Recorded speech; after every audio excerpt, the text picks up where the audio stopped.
Good evening, councillors. Good evening to all our guests tonight and our presenters. Welcome to our council meeting. We look forward to hearing some good news, and that usually happens at our meetings, so welcome. And our staff members, of course, thank you for taking the time. I'll open the meeting by acknowledging the Ngadjuri and Kaurna people, the traditional owners of the land in which we meet today. We pay our respects to their elders, both past, present and emerging, and extend that respect to all other Aboriginal and Torres Strait Islander people who are present today. I'll call for apologies. Do we have any apologies, councillors? No. We have no leave of absence and we have no non-attendance at this particular point. Yes, Councillor Sharon might be a little bit late. Section 3, councillors, the confirmation of council minutes. We'll do this in 3 sections. First one being the minutes and the confidential minutes of the meeting of the ordinary council meeting held Tuesday the 26th of April 22 be confirmed as a true and correct record of that meeting. Would someone like to move that way? Thanks, Councillor Lynn. Someone like to second? Thanks, Councillor Sam. All those in favour? Those against? That's carried. Thank you. The second one, that the minutes of the meeting of the special council meeting held Tuesday the 3rd of May 22 be confirmed as a true and correct record of that meeting. Someone like to move? Thanks, Councillor Bill. Someone like to second that one? Councillor Dean. All those in favour? Those against? That's carried. And the third one, councillors, is that the minutes of the meeting of the special council meeting held Tuesday the 17th of May be confirmed a true and correct record of that meeting. We just did that.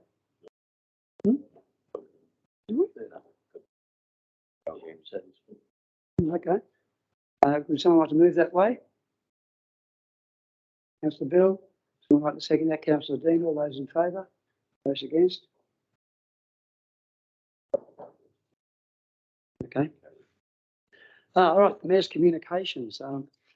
Busy time as usual, but one that I must say I thoroughly enjoy. One of the first things that came up on my plate this month was the Suicide Agenda Prevention Network meeting that we held in April.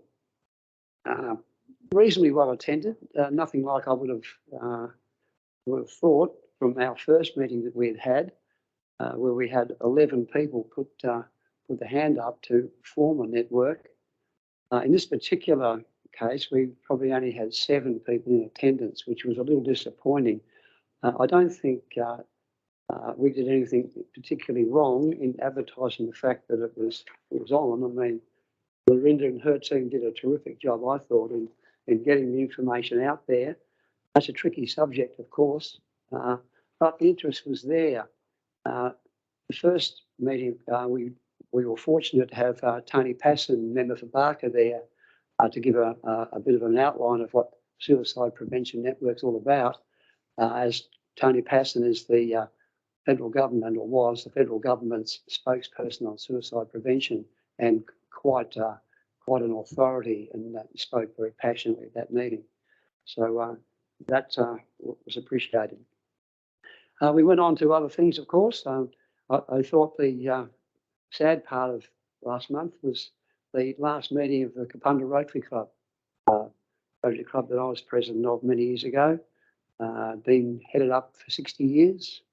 Their final meeting was held at the Kapunda Bowling Club, probably 80 odd people in attendance. It was a lovely night, and I would like to acknowledge Councillor Dean and his commitment to the Rotary Club of Ross Valley, of Kapunda, 38 years, and I think that's a marvellous contribution to the town and to Rotary International in general. A lot to be proud of, Councillor Dean. Also, the Native Trees and Shrubs giveaway. Stand up and take a bow, Andrew Philpott. I think he did a fantastic job, as usual, with his team. They're wonderful stuff. And, this has become quite a tradition now. It's been going on for something like 23 years. Am I right there? 23 years. I thought this one was as good as it's ever been in terms of the volume of plants to give away, plus the response to that. It was held in the town square this year. I think the theory is it'll be moved around the region. Last year was in Freeling. Last couple of years in Freeling because of COVID. So we're able now to be able to move that around and make sure that other towns don't feel like they're being left out. But it was a terrific Saturday morning. We even had a pipe band play there to rouse up the young ones. They loved it. The bagpipes were on full bore.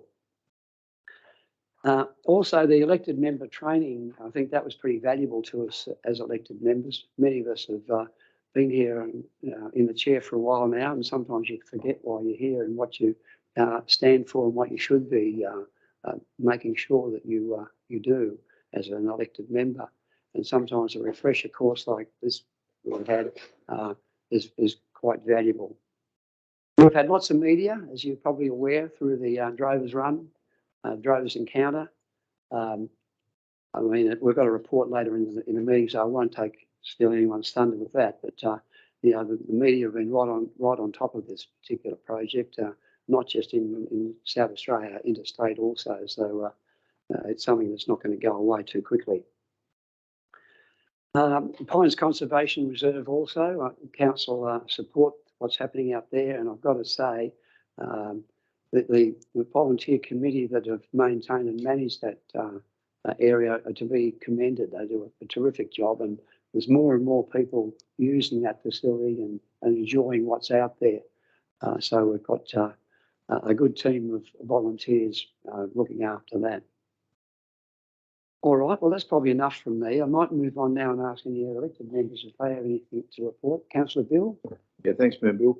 Yeah, just I attended a Gawler River community meeting the other day, and the Gawler River church is being sold. The Uniting Church want to sell the church, and the community is looking to section off the cemetery so that the cemetery will hopefully be purchased by the community and run by the community in the future. So just letting you know that's in the wind, so to speak. Thanks very much, Councillor Bill. Anything further, councillors? Councillor Shannon? Through the chair, unfortunately, I couldn't attend the event at the time because I was struck down with COVID, but the No Quiet Festival in Greenock went on not last weekend, the weekend before, which the council supported, and I've heard really, really good feedback from those that attended that it was a really good event. So I think I just wanted to acknowledge all the hard work of the event organisers and all the bands that participated. The feedback's been overwhelming, which is great. Yeah, that's great to see that young man that addressed council that night. I think we all sat back a little bit and thinking, oh yeah, okay. But council did support that event, and I'm just so pleased to hear that it was such a success, because I've heard that back as well. And it's terrific. It gives these young people a great deal of confidence, and that's what we should be trying to do all the time, and get the best value out of our young people. Thank you, Councillor Sam. Anything further, councillors? If not, we can move on. And it's my great pleasure tonight. We've got a deputation from our neighbours and 46% of our council region, the Barossa Valley, to do a bit of a presentation in relation to brand Barossa, which a lot of people would be quite aware of course. Oh, pardon me, I slipped. Petitions. We do have a petition tonight as a supplementary addition to our agenda. It was regrettably overlooked, but we've made amends to that, and the petition is being tabled tonight. It's in relation to the Oscar project, and it's being delivered by the Barossa Region Residents Association. I did speak to James Lindner this afternoon and apologise to him for not getting it out on the agenda. It was just a mistake we made. It was no deliberate ploy to avoid this particular topic. It's a topic that is top of mind to a lot of people, and we want to do our best to make sure that we're doing the best for the people we represent. And at least, if nothing else, we can give them a face. We can't do much about the planning. The decision has obviously been made, but we can give them a face if they've got an issue with what's being proposed, and we will intend to do that. We thank you for the petition. My pleasure now then First, I need someone to move that we receive that petition. Thanks, Councillor Sam and Councillor Dean. All those in favour? Those against, that's carried. We've received that. Excuse me. Yeah, sorry. Now we'll move into our deputations and presentations. I was getting a bit excited. First one, welcome Eva Sharkey is representing Barossa Region Residents Association, and this is going to make a little deputation in relation to Brand Barossa.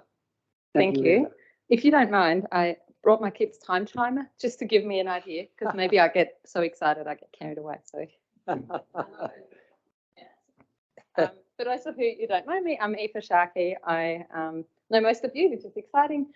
I immigrated from Germany about 15 years ago, and I've lived since in Maraninga and get to be part of the community there. So I wrote a speech, I rehearsed it, and then I scrapped it this morning, and I thought I'm just gonna actually look at you, and so I hope I don't get down too many rabbit holes. I am here. I'm the secretary of the Barossa Region Residents Association, and I was kind of part of the reinvigoration of that association. It was formed in the 80s, but I've been in the Barossa for 15 years, was involved in the wine industry, and I hadn't heard about the association, or not much, and I certainly didn't know a lot about the history. And so in the first instance, want to just paint a bit of a picture of what the valley looked like in the 80s, and really how the brand was built and why we have what we have right now. That's something that we really treasure. So a bit of a snapshot of what the Barossa looked like. The grape prices for Shiraz were an average of about 150 tonne. The brand wasn't worth anything. People wouldn't even bother to really put Barossa on the front label or on the label really at all. Eden Valley had an opportunity to change Eden Valley to Barossa Ranges, which is what Colonel William Light initially had sort of named the region as. Eden Valley voted against it. They didn't want an association with Barossa. They voted to stay Eden Valley. There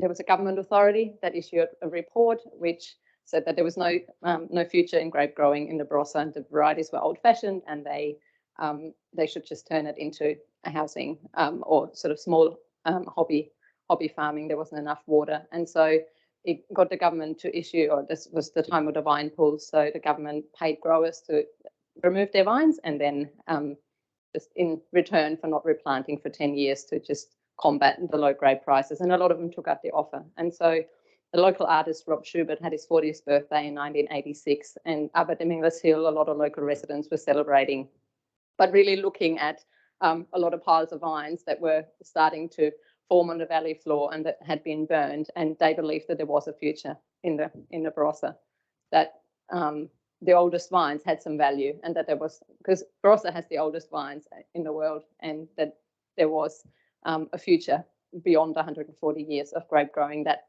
back in the 80s did already exist in the valley. So those people included Margaret and Peter Lehman, there was Robert O'Callaghan, there was got a bit of a mental blank there, Maggie and Colin Beer, it was James Walk, and James Walk, I don't know if many of you know him, but he was the CEO for Yalumba, and he had just recently returned from Melbourne to the Barossa, and he was part of a residents association there. And so it was pretty much that night that they decided they wanted to do something about it, and they formed a residents association. And what really followed in that year after was a lot of hard work on their behalf. They got to know politicians and got them to put on a 6-month hold of any developments that were happening in the Barossa, because at that time there was just developers coming in that wanted to subdivide the region. And when you look at the numbers for the economy, at the time they built a case, because they knew if they just that we don't want it, that that wasn't going to fly. And so they looked at the revenue that each parcel of land would generate continuously if it stayed vines, or if it was turned into housing. So the short-term revenue initially from housing was totally different to all of the add-on effects that a bottle of wine brought, from the grape growing to the winemaking, the tourism that it would bring in, the export, the amount of brand building that each bottle of wine would do. And so they built a case, but it was a theory. Now we know that it's worked. So it was a 6-month period where there was no developments, which got everybody in the room pretty quickly to work out a plan, and it got the local residents, they were afforded the time to come up with a plan, which they did. And so they They invited international and local wine writers and critics over. They hosted them. They treated them not as tourists, but as visitors. And they got them to experience what the Barossa is, which is a lot more. If it was just about what's in a bottle of wine, then Coca-Cola would probably have the rights to it, and it should be a Shiraz and a Cabernet. And but it's not. It's the intangible qualities in a bottle of wine that make people come back to the Barossa, that make them spend money on a bottle of wine, because it's a sense of place, it's a romance, it's a, you know, some kind of a fantasy that they have about what this product represents. And so when we look at the importance of the brand, then is what I'm really here to talk about, because we can't isolate. We can't isolate the most important driver for this region is the wine industry primarily. And there's a lot of industries that follow afterwards, but they coexist with the draw card, which is the wine industry. And underwriting all of the wine industry is the agricultural, viticultural, natural landscapes. And if we anything that threatens those pillars ultimately threatens the economic driver. And so we really need to almost, it's quite simple, it's basic, but sometimes we forget that I come from Germany, and when I first arrived, I had no idea about this. And we have regulations and have had them for hundreds of years, and it's so strict that, to me, the idea that it wasn't the same here, I just didn't even think about it. And so I came here and I took it for granted that it's just beautiful and that it's unspoiled and it's unique and it's got community. Many places around the world don't have community anymore, and it's here and it's vibrant and it's so lovely. And yeah, I think maybe that's why I feel so passionate about it. I've got 3 kids here, and it's just, yeah, it's a nice place. I wouldn't want to be anywhere else. And so the Barossa Region Residents Association was then a founding or a driver. It set up a lot of the BGWA and a lot of industry bodies for the growers, for tourism, that didn't exist previously. So they almost split up the committee and founded the other organisations, which have been renamed many times over the years afterwards. But what ultimately their goal was the character preservation legislation. And that is such a unique act that often it's misunderstood because it only exists here. It's the only act in all of Australia of that significance and with such power. But it's almost undermined because it doesn't exist broadly across other areas. And the way this came about, it was only legislated in 2010, but it had a long history of getting it to that point. And so politicians were flown to the Napa Valley in California, where they've got back in 1968, and the Napa Agricultural Preserve was legislated as a piece, or as some zoning laws that did the same thing that the Character Preservation Act should do here, which is to preserve the area for agriculture. And so they flew them out there, got them to meet the locals, and then they came back here, and state government understood that would be, and you know, it's kind of a no-brainer. If you don't protect the agricultural land and the landscape, then everything that you kind of that follows afterwards is sort of a bit lost. And so it's been amazing to see that recently. So the Barossa Region Residents Association was pretty much dormant for quite a number of years. There was no need for it. We had the Character Preservation Act, and everyone thought, oh, that's kind of, upholding. It's pretty strong. But there is the brand is attracting more investment into the region, and it's a strong brand.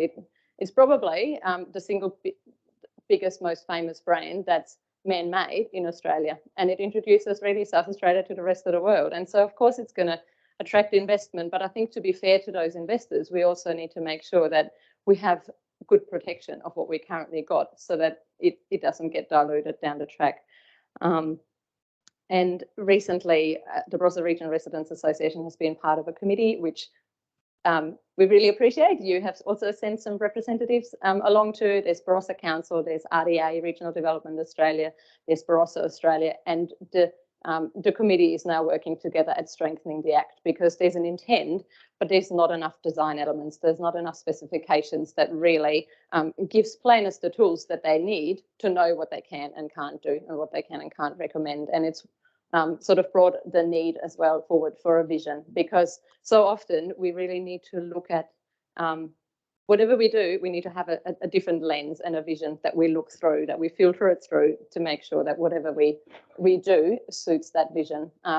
Because I think we're a passionate bunch of residents. We're all, from all sorts of backgrounds, but I think we want exactly the same that the state government does and that local government does. And we're a community voice. And with the new planning and design code, there is a community engagement charter that we believe we could be a really valuable resource to council.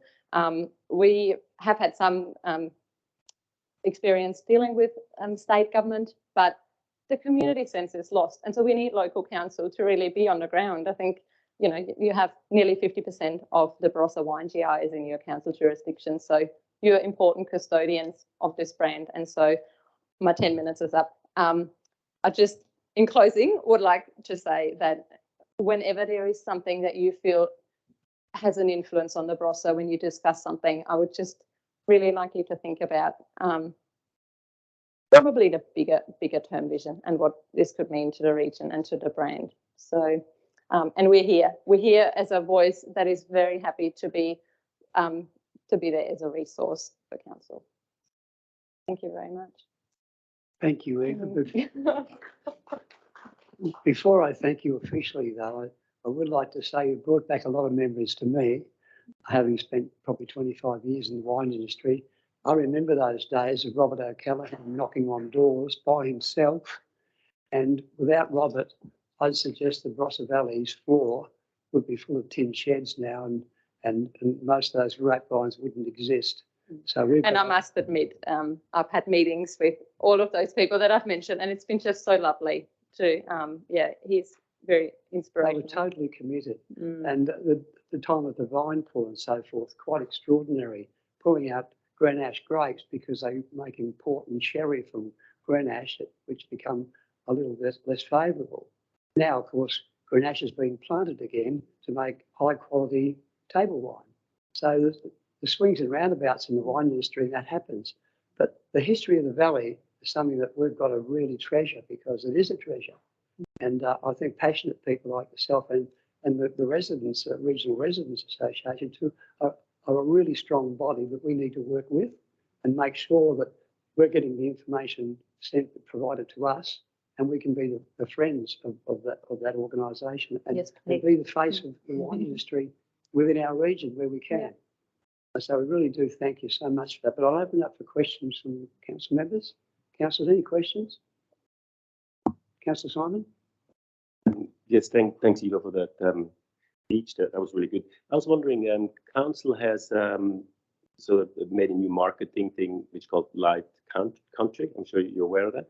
We're just about to spend about $280,000 on new signage throughout our council. I was just wondering how this is going to, or if it's going to help the brand Barossa. I think whatever happens, and I don't want to speak out of context, I haven't just given this much thought, but I think we just need a uniform approach to things. I remember first leaving Newry when I first arrived, and there was a sign on the outskirts of saying, welcome Light Council. And I think we just need consistency throughout the region. From Europe, there's places where, you have a bank sign and all they have is a copper sign out the front. They're not allowed to have it illuminated because it would take away from the heritage of the precinct. So I think whatever we do, we have to apply that filter that it needs to fit. I don't know what the signage looks like, the signage in the Adelaide Hills. I'm not a particular fan of. It looks like we're at the beach rather than in the hills. So I don't know the branding in detail. But whatever, I just think if we can find an approach that has the whole valley kind of in mind, that would make it maybe easier for tourists as well. Yeah. Thank you. Other questions, councillors? If not, I'll thank you so much and congratulations and thank you. And well done with your wonderful winery also. Thank you. It's a great credit and it's innovative, it's modern, but it's still traditional in its what it demonstrates to the visitors, and it's just a wonderful place and well done. So thank you so much for being here tonight, and all our other Barossa friends as well. Thank you for taking the time. We'll move on now, councillors, to our second deputation, which is from Graham Scales. I'd like to talk a little bit about the Wildlife Foundation Incorporated. Thank you, Steve. Or Graham, I should say, pardon me. Thanks, thanks for inviting us here. I'm here with my co-worker Bonnie over there, Bonnie Honan. So we work with an organisation, as you can see on the screen, called SOFI, Save Our Wildlife Foundation Incorporated. It's a completely voluntary organisation that basically rescues and cares for animals until they're released if possible. And this year, just so that you can understand a bit about where we come from, as I said, we're completely voluntary. We have close on 90 members now. And this year we spent 29,000, a maths person did this and wasn't me, over 29,000 volunteer hours on the work that we do. That included over 1,300 animals that were either rescued and or cared for. Obviously some of the animals don't make it, but that's part of the process. Bonnie and I just this week have been out over to Wasleys and rescued and cared for, and we've released one of already, 2 barn owls. So we got one at a farm near Wasleys about 8 o'clock at night, I think it was. So we do those kind of things, and we've got people on the phone 24/7. So it's quite a interesting organisation. I'm going to be actually here tonight to talk about trees, believe it or not, because trees are our native flora, so that we can actually support our native fauna. So I'm going to talk about that in a minute. Thank you. So as I said, SOFI's voluntary, runs a proper organisation. So the board, we've got a board, and it's spent a lot of time. We're just over 4 years old. We've spent a lot of time setting it up so it run properly. It's not just a group of sort of people that talk to each other on the phone or Facebook and so on. So it's run properly. There are team leaders, there are species specialists. Bonnie's the species specialist for birds, and birds are well over 50% of all the animals that we get called out for. So it's quite a big organisation. As I said, over 1,300 birds or animals put into care, taken into care this year. Wildlife carers, most of us are that. So we're both wildlife carers and rescuers as well. So we go out in their cars and go and collect things and then take them home and care for them. And we have probably about 6 people on the phones, maybe more now, that are on the phones 24/7. I think somebody got called out at 2 or 3 a.m. this week for a kangaroo rescued quite commonly on the Sturt Highway there and those sorts of places. So people go out and check, is it alive? Is it a female that's got a joey in its pouch, even if it's dead? Those kind of things. So it's quite a big job that we really love doing it. So that's why I'm here. Go next slide, thank you. So as you said, as you can see, rescue sick and injured orphan wildlife. Our main aim is to try and get them back out to where they were found. So our big priority, if we can, rehabilitate them. And some of that's quite difficult. Every species is so different, and I've learned this myself. Bonnie's been in it a lot longer than I have, but some animals you can't actually release them if you've cared for them for more than 2 weeks. You're actually sort of not, because the Department of Environment and Water do have their rules and regulations about different things. Some animals you can keep for longer and release them back to where they were found. Some you can't, because other animals have already taken over that habitat, and you can't release them, the old one back there kind of thing. So there's a lot of detail. We have training courses. We've got bird training courses, 3 of those coming up this year. We've just been to, there's possum training, there's rescue courses, there's, believe it or not, there's tree box release courses where people have to learn how to get up high up a ladder up a tree and so on, and hang a box up there for possums to go. Relieving suffering, a lot of the carers will learn how to do basic treatment on animals, but also learn when to take it to the vet. Most animals are taken to the vet in the first place anyway, just to check whether the animal can be rescued or cared for and saved. Box making, I do that at home, for example. There's other people that do that, so there's a committee that does those kind of things. The main thing I said I wanted to talk about today was tree planting. So we were, and this is where the council comes in, we looked at what's one of our other goals and aims, what do we do? And there's no point releasing animals back into their area, if you like, if there's not enough places for them to live. So one of the things that we thought has to go along with what we do is to improve the habitats for those animals. So, and through that is obviously planting trees, bushes, shrubs, things where places where they can live, but also the food that they can eat and survive. Lots of nice big old trees where there's nice big tree hollows and things like that. So providing habitats and providing food in the form of, as you can see, planting things with lots of flowers and things like that for certain species. Just those two photos you can see there on the right is one of the tree plants. This is a couple of other councils have come on board with us, the Salisbury Council and the Adelaide Hills Council. So there's been some plantings in the Adelaide Hills around Warrabinda up in the National Park. And there's been a planting in the city of Salisbury at I think it's the Cobbler Creek Reserve up along Bridge Road there. Some of you may know where that is and know where the actual reserve is. So I think about 600 trees were planted in the Cobbler Creek Reserve. And you can see the results of some of those. Okay, so what are we asking the council to do? And I need to mention Andrew here. I wandered into the council probably about middle of last year with this idea in my head, and went up to the desk. I probably should thank the guys at the desk because they hadn't, you wander in there with something, they got no idea what you're going to say. So I asked them said, look, we want to do this. Who do I need to talk to?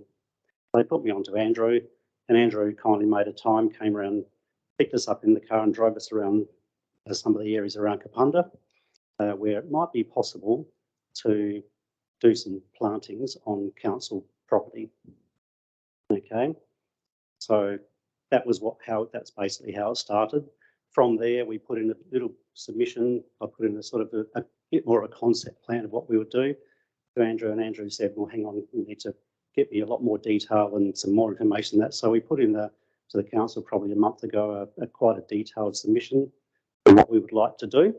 And I'm just going to summarise a bit of that tonight. But we kind of narrowed down the areas a little bit. And I will say this was well before the new plan for over the road, if I say that, around the mine. So because I'm saying that because one of the areas is attached to that. So it's important that you understand this all came up before that. We even really knew about that. So you can see the aims there. Can we restore some native habitat to some of the council areas around Kapunda that are pretty deficient or low or bare, if you like, in that, and especially around the Kapunda mine area? Can we use those areas to provide some food for native fauna? I will emphasise native fauna. We don't care for, just so that people understand, we don't care for pets and things. So we just do native fauna. If people ring us up with to rescue a cat or something, we recommend this other agencies. And our idea was, if you look down the bottom of that slide, we think the areas that we looked at already, we could plant easily 1,000. It's not just trees, obviously. The general idea that people have talked about would be maybe half of those plantings would be biggish trees, and then the rest would be middle story and then lower story plants. So kind of not infill, but obviously not all flora and not all fauna, lives in big trees. And some of the food they need is more bushy type things that flower more. We were happy to do it over a 5-year time frame, so a little bit at a time and build up gradually. So that depends on for us how many people we can get hold of and money and all those sorts of things. Thank you. Just for your interest, the two areas that we earmarked, well, not earmarked, and we're not jumping ahead, obviously. Here, the two areas that we kind of narrowed down what Andrew showed us were around the mine site. So the one on the left is, hopefully one can understand where I'm talking, is up Cameron Street, and you turn up Mine Street to go up to the car park. There's a little block of land. I think it was an old doctor's house or something like that there, or probably that's the one on the left. So that's quite small, relatively. The one on the right is the big frontage to East Terrace. So that whole area down the bottom of the mine site that's basically got nothing on it. It's got half a dozen trees and shrubs. It's quite a big area. It goes doesn't go all the way over to Cameron Street. There's some private property there, but it's sort of that bare area from the East Terrace right up to the where the mine actual workings are. That's quite a big piece of land. So they were the two areas. We did look at an area up near the caravan park, but that didn't quite fit into what we wanted. And so you can kind of see how we narrowed it down. Thank you. This is again where we thought you might be able to help us because we're a voluntary organisation. So the first obvious way you could help us is to either say yes or no to allowing some council land to be used for this. Okay, so that's the first one.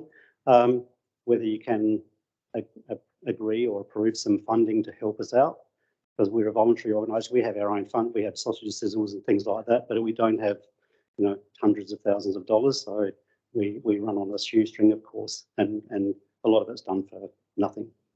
So possible assistance in funding of trees. I've done all the things about costing of all those things in tree guards.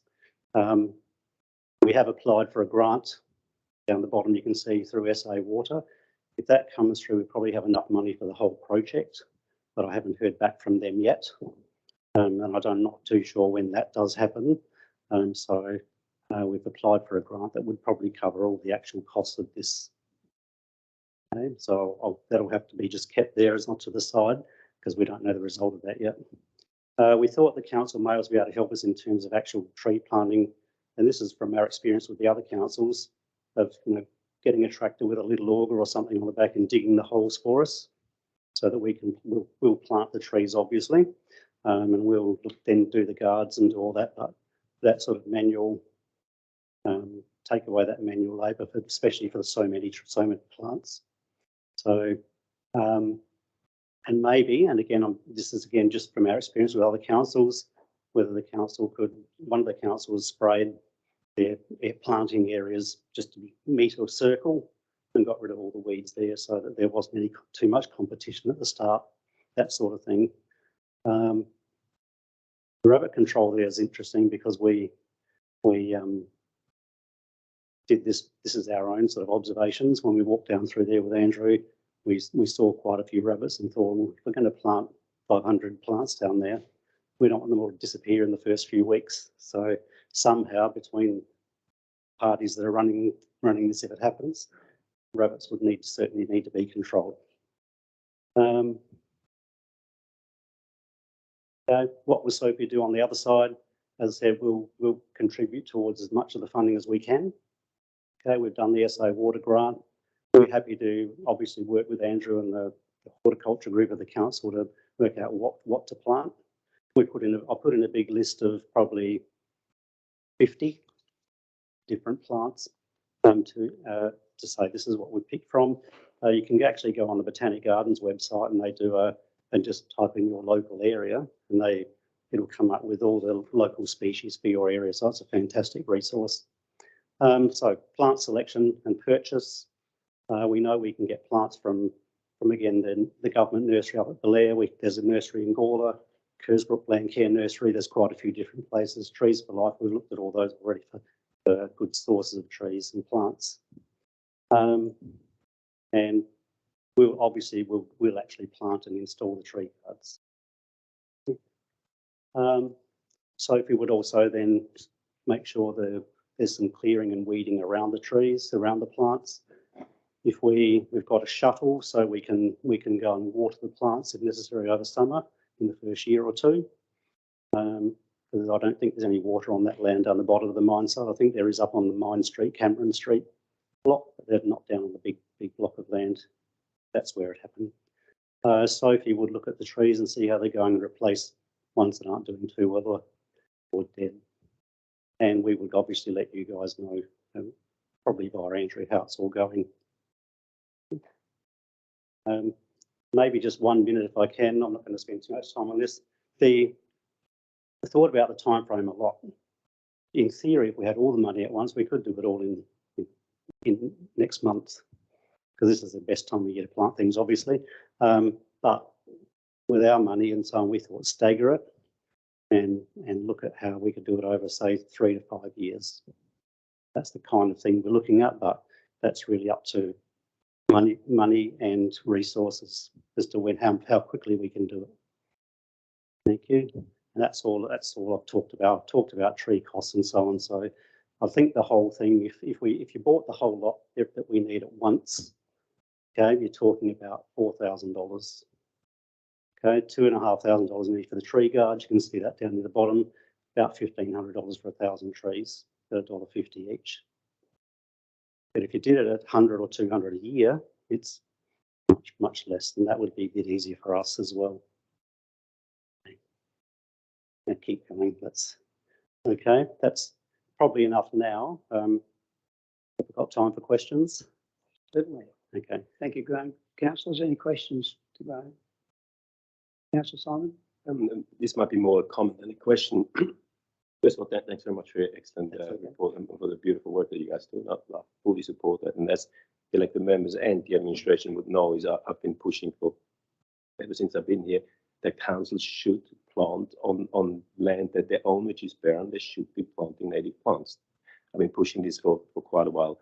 Unfortunately, it hasn't really had too much fruition. So it's probably more a suggestion to you than a question is that, or there's twofold. One is that in next year's budget, which is now out for public consultation, there's $60,000 allowance for the sustainability strategy and action plan. And I've been pushing many times saying some money more than that, in my opinion, should be spent on planting trees. So maybe you could have some input in it up for public consultation. So you could be writing some submission saying, look, we should up that figure. We should have some money for doing this. This is one thing. Something that I want to more address the council about is that, as I'm aware of, our last quarterly update, budget update, there was a little line and it said there was $11,000 left over from road verge management study that Andrew and his team done over 3 years, and there was $11,000 left over that was budgeted for this financial year, but it just sort of went back into zero. So we technically have $11,000 left over that we could be spending on something like this immediately. And since this is only $4,000, it seems to me a no-brainer that we should just action this and say we should give these good people some money that they can do their work, because it's absolutely needed, and I've been pushing it for a long time. So actually, one more thing, if I may, maybe at the end of this meeting we can, I will try to move a motion without notice to see if we can get some action behind this. Thank you. Yeah, thanks very much, Simon. Further questions? Can I say something on that one? Certainly, but if be quick. Yep. If not, it's very quick. If the new development affects the use of that land that I showed on the screen, and obviously there are probably other areas that we could use to plant our trees on. So we're not necessarily set on those two areas. Thank you, Graham. I'd support certainly what Councillor Simon is talking about. I think we can and should be doing more in this particular area. We've got Andrew Philpott, who's second to nobody when it comes to environmental and diversity topics. So I think we can put something to council that would be very attractive, and I thank you so much for outlining it for us and what your thoughts are and what you can do. And it's amazing that the work that you do there with the volunteers, it's quite extraordinary. We didn't know it existed, or most of us probably didn't, and that we do now. And so we really appreciate that and thank you. And we thank you all your volunteers as well. And $4,000 is not a huge investment, isn't it? It's the future of our wildlife and our diversity. So thank you, Graham, and thank you, Sophie, for being here as well. Councillors, yeah. Councillors, we move on. The next section of our council meeting is section 8.1. Thanks, everybody.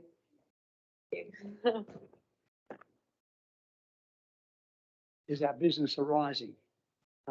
As has been our practice for the last couple of meetings, I've just called the page number, and if anything on there, any item on there that you'd like to withdraw, you're able to do that as well, councillors.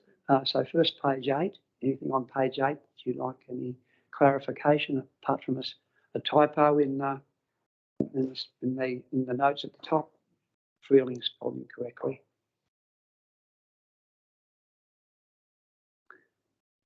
page 8, page 9. Move on to page 10. A lot of completes there too, councillors, which is always good news.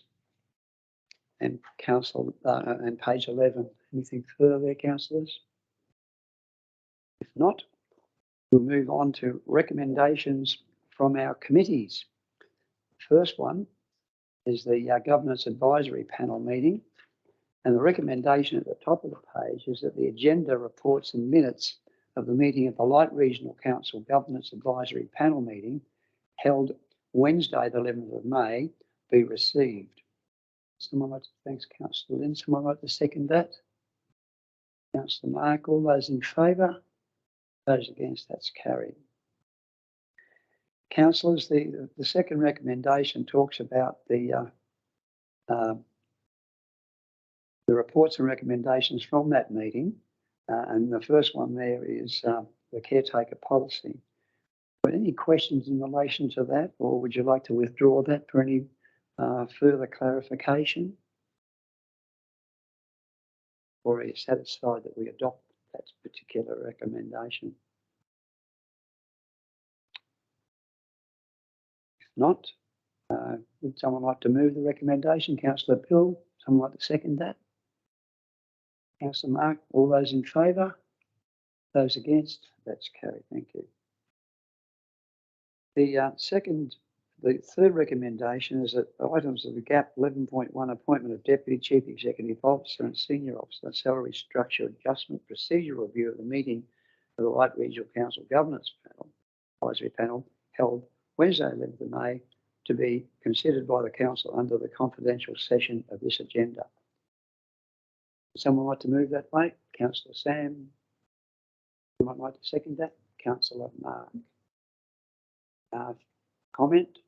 Councillor Yes, please, Simon? if I may, through the chair. I do not think that, or don't agree at all, that this needs to be discussed in confidence, because there's nothing in there that there's any commercial, gives anything commercial away. And I think the one reason that's been given is that it might give away information about a person that could be negatively viewed, or some strange sentence like that, which I understand, but in this case, it's really not the case. Everything that's in there should be absolutely out in the open, and the person that is being talked about, the information that's been given in those things is all public information. So I don't see absolutely zero reason why this needs to be in confidence.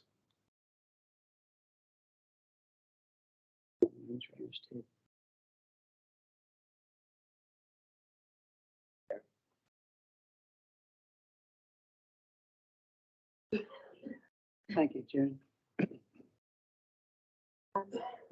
Through the chair, there is material that is of a personal nature that isn't usually available to the public, with actual contracts, etc. So that would be the reason that the item is kept in confidence. Thank you, June. Any other comments? Councillor Simon? So as I understand this correctly, the only thing that's of a confidential nature is the contract that's attached to it, which, in my opinion, I don't even know why it's there, has literally nothing to do with what we're talking about. So could we just redact the contract out of the agenda such that the rest can be discussed in public? Yeah, certainly from a personal perspective, I don't have any problem at all. I don't know if there's any reason why we couldn't discuss it in open meeting. Through the chair, maybe I could ask the chair of the GAP for his opinion on that matter, please. Ted Burt is present. Thank you. Councillors, Ted Burt, I'm not familiar with Ted. He is the chair of our GAP committee. Good evening. Thank you, Mayor. Good evening, members. We made that recommendation essentially because of the confidential nature of the relationship between the council and the staff generally, who are within that senior executive. However, the issue that I suspect, Councillor, that you want discussed in open is the question about the investigation on whether the question that was asked of the Chief Executive, we've investigated it and we've got an answer for you. In many respects, Your Worship, that is a matter that could well be discussed in this forum if the questioning is related simply to a question and answer that occurred back in August. I'm happy to advise the members generally about that. Councillor Simon, you satisfied with that? Yes, I'm not 100% don't 100% understand what can and can we then talk about. So you're saying the correspondence that happened back in August? Is that Well, let me respond, Councillor, by saying prudence dictates that it should be held in confidence so that we can have a full and frank discussion, and then the council can decide what elements, if any, of that is to be kept confidential subsequent to a confidential discussion. So this is not a matter of wanting to keep things absolutely closed. Rather, the conversation, because I'm not sure what questions are going to be asked of me as chairman of that GAP meeting, and we won't know till they're asked whether they impact upon personal issues that shouldn't be the subject of a general discussion other than in confidence. Thank you, Ted. Further questions, Councillor Mosley? I agree with Councillor Zeller. I don't see any firm reason other than redacting the bit about the contracts with the rest of it, why this can't be an open, transparent conversation. And it doesn't need to be in confidence. That's my view. All right, so that's any contrary views to that anyway? If not, it looks like we might discuss it in open meeting. Ted, hopefully that's not going to restrict you anymore. No, not at all. Not at all. Excuse me one second.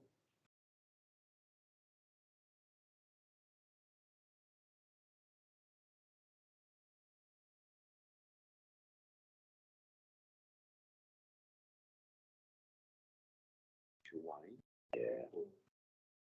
The motion, I'm being informed, and that's quite correct, has been moved and seconded, so I would need permission from those people to extend that to keep this in open meeting and not. confidential. Through the chair, I believe we've got a second bite of the cherry to have this discussion as we get to our confidential addenda. Yes. So I would be comfortable if we move the recommendation as is at this point in the agenda, and then as we move into confidence, we make the decision whether we move into confidence or not at that point in time. Would probably be the most appropriate thing for me. Okay. Comfortable with that, councillors? All right, I'll put that. All right. Someone else like to? Mayor, Bill, thank you. I was just thinking that we really need to put that motion and see what the result is. Okay. Put the motion. All those in favour? Those against? Casting a vote. I look, it's 4 all. Am I counting correct? All those against? 1, 2, 3, 4. Oh, Councillor Sharon on screen. For or against that motion, Councillor? Yes, sorry, I only just come in, so I haven't heard that part of the conversation. I've only just logged in, so I didn't actually hear any of that conversation. I can repeat the motion if you like. It's down the bottom of, if you've got your agenda handy, it's down the bottom of page 12. Oh, okay, yeah, I can't see both my agenda and at the moment with Teams, so It's okay. I'll read the recommendation sorry. to you. No, that's fine. We understand. Work's important. The recommendation that has been moved and seconded says that items of the Government Advisory Panel 11.1, appointment of Deputy Chief Executive Officer and Senior Officer, salary structure adjustment procedural review of the meeting of the Light Regional Council Governance Advisory Panel meeting held Wednesday, 11th of May 2022, be considered by the Council under confidential session of this agenda. That has been moved and seconded. Yeah, I'll agree with that. Agree with that? Yeah, thank motion. you. Thank you, Councillor Sharon. The motion is carried. Excuse me, Mr. Mayor. Excuse me? I'll call for division, please. Yes. All those who are in favour of the motion, could they stand behind their chairs, please? Yes, I'm in favour to keep it confidential. Thank you, councillor Sharon. Thank you. How are we going through names? Names? Yep. Thank you, councillors. Okay, we'll move on to section 10, reports for information. And the first one, and thank you, Andrew, for another excellent report. One of your better ones, I think, as well. It's almost forensic. They are. They are. Councillors, are there any questions in relation to the opportunities of cultural burning practice at Muldarilla Reserve? Yes, Mr. Mayor. I have a question. I'm not Mr. Mayor, Councillor Kennelly. Aren't We've you? had this discussion. What are you? I'm either Mayor Bill or Mayor O'Brien. Right, Mayor I'm not- O'Brien, I'm not trying to be cheeky, but we've had this discussion. I remember. Mayor O'Brien, I have a question. That is, we're talking about cultural burning. What is, or firstly, cultural burning, but we'll go on further. What is the skill set of those who would be involved in the cultural burning? That's the question. And my second query is, we talk further on in the report about kangaroo management, and council has used the services of the Sporting Shooters SA to cull kangaroos, but they have to leave the dead carcasses on the ground. Now, First Nations groups have registered shooters who are able to remove the shot animals for food and skins. Now, once again, these shooters, I'm a registered shooter, but I'm not a member these days of a shooting club or organisation. But would these First Nations shooters be qualified to safely do this? So 2 questions. Firstly, and they both relate to the skill set of the First Nations people who would be doing both of these functions. Thanks, Councillor Kennelly, for that. I might pass over to Andrew. Thank you, Andrew.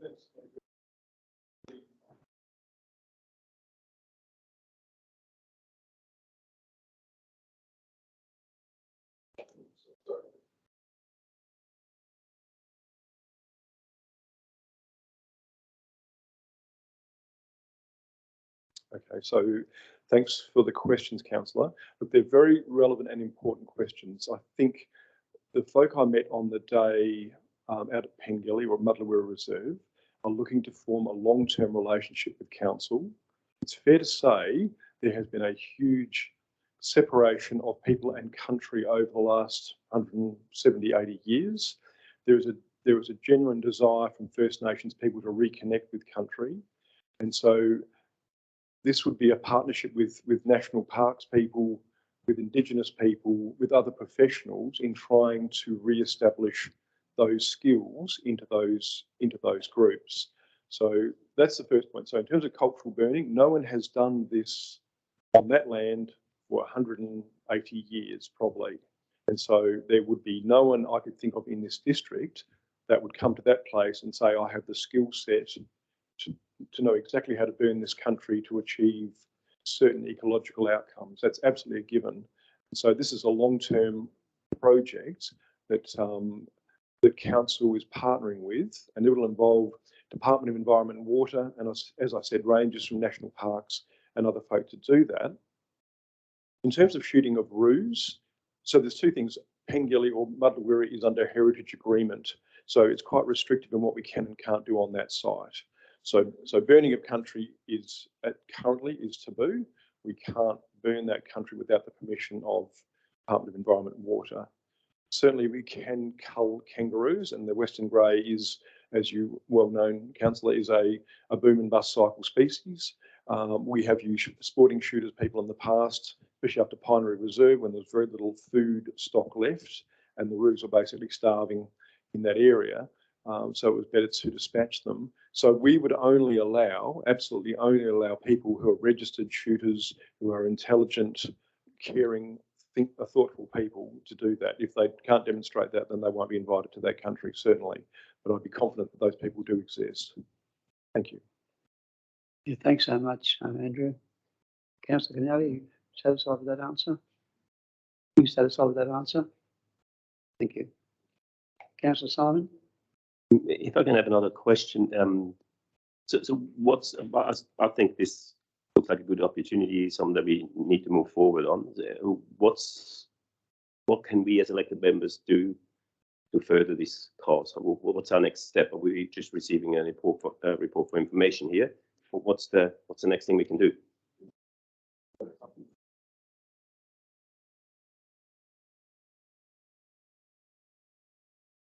Good question. So look, again, my understanding is the first cultural practice or the first cultural burning happened in the Adelaide Parklands.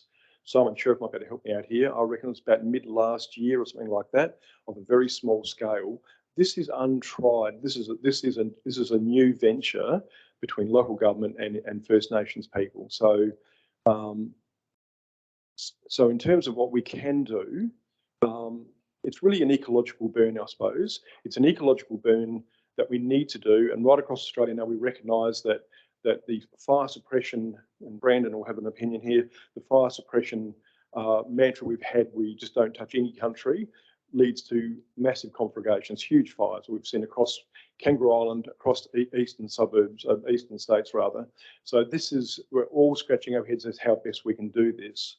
So just by supporting, I guess by supporting this idea that will allow some of our land to be used for this space, we can then set about bringing in experts to give us advice on how best to achieve this. But look, it's quite untested, and even the folk who came out to Muddlewirra, Auntie Merle Simpson and the other folk there were sort of looking at the scale of this and thought, you know, I think they were quite daunted by it. They were quite honoured that we would invite them to look at this land.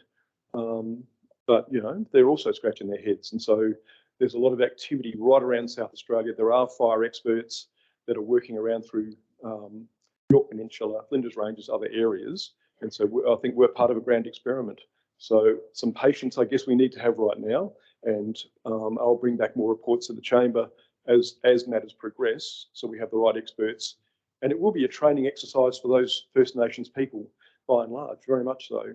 So I think just by supporting and understanding it at this stage would be really good. Thank you. Andrew, I take it you're just looking for some in-principle support of this particular activity.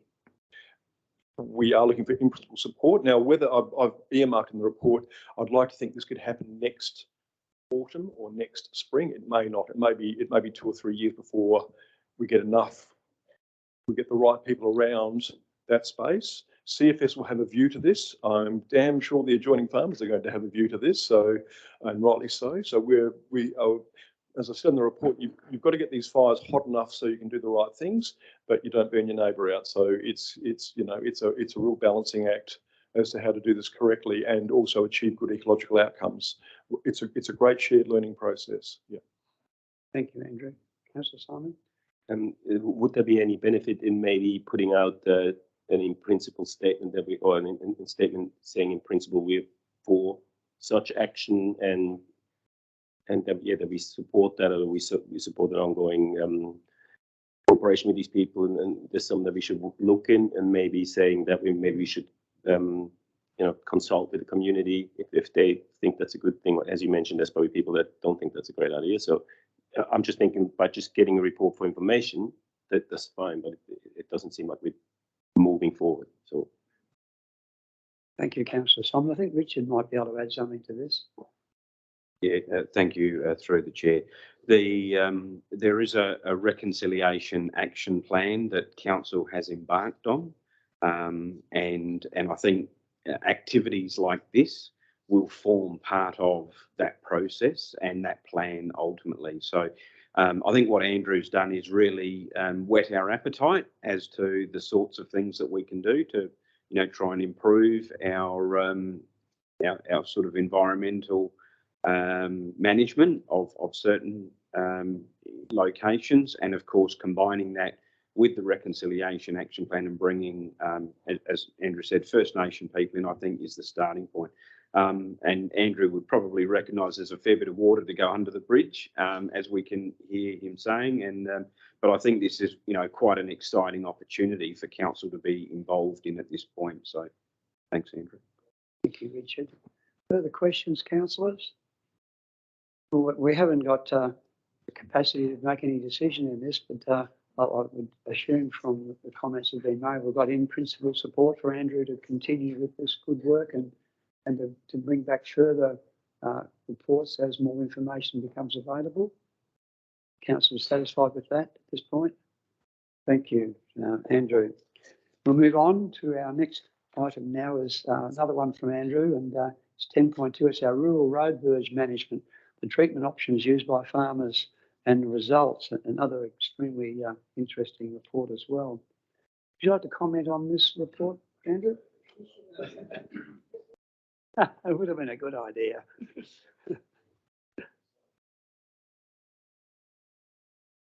1,000 kilometres of rural unsealed roads is quite astonishing, isn't it, when you think about it? Indeed. Look, there are at least 3 well-known farmers in this room, so I'm on hot water already. But this was an interesting exercise, and I'm glad we undertook it.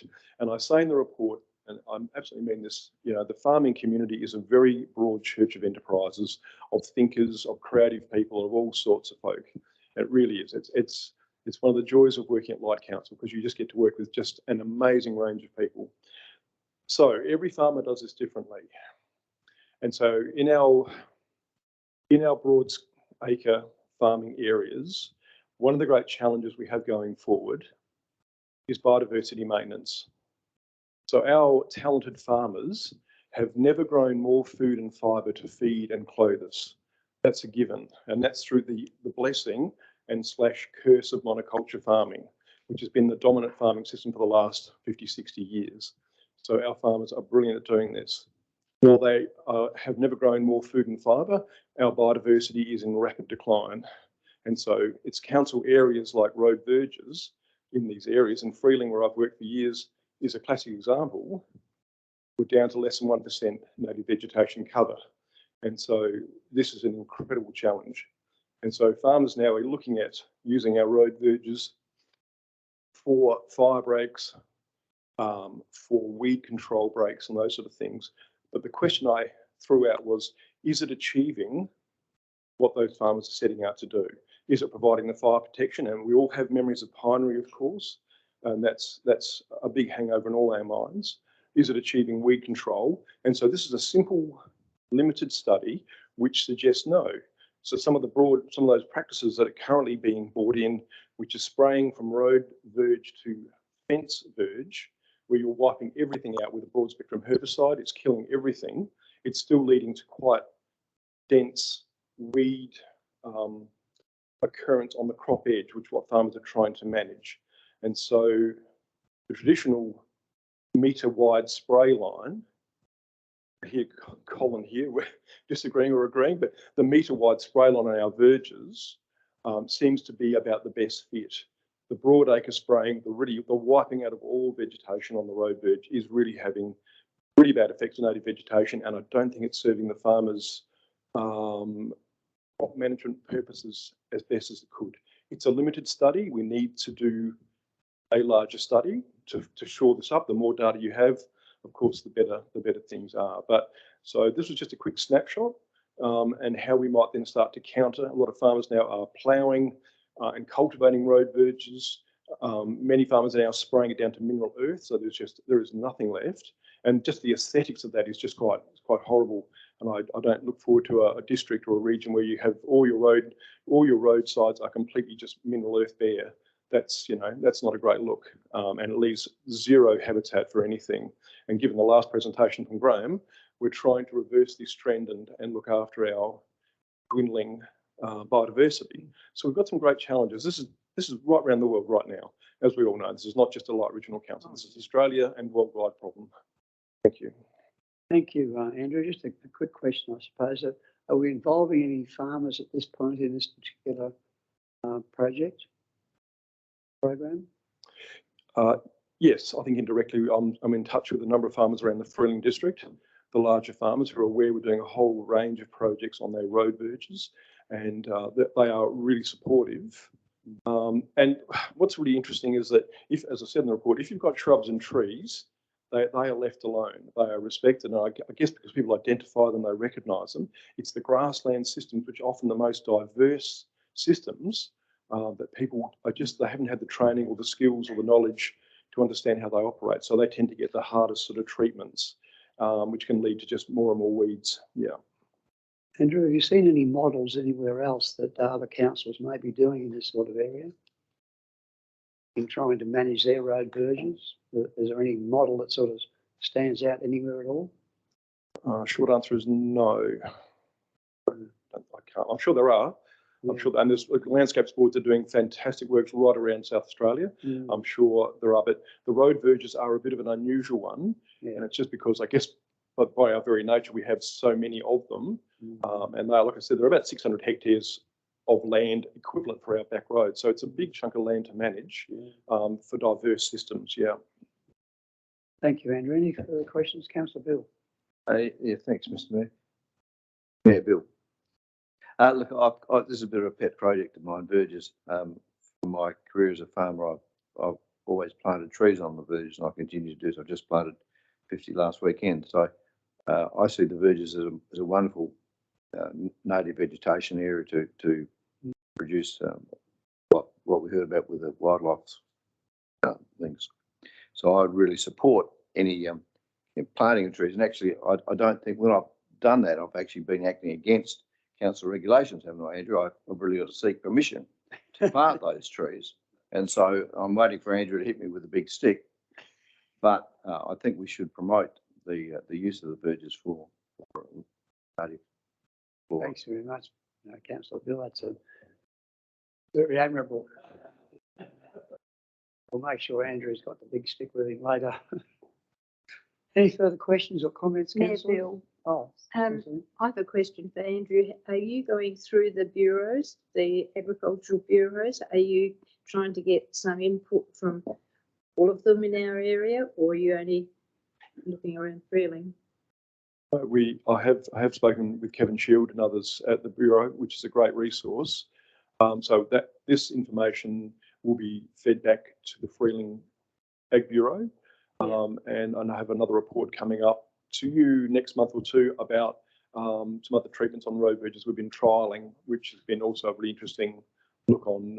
So there'll be other information coming forward, but yet this needs to go back to the people where it matters the most.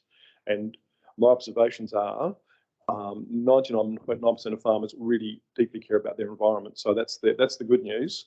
Of course they do. So it's just a matter of trying to find best fit that works for farmers, that works for council, and then we can get some really good outcomes, I reckon. Thank you. Councillor Simon?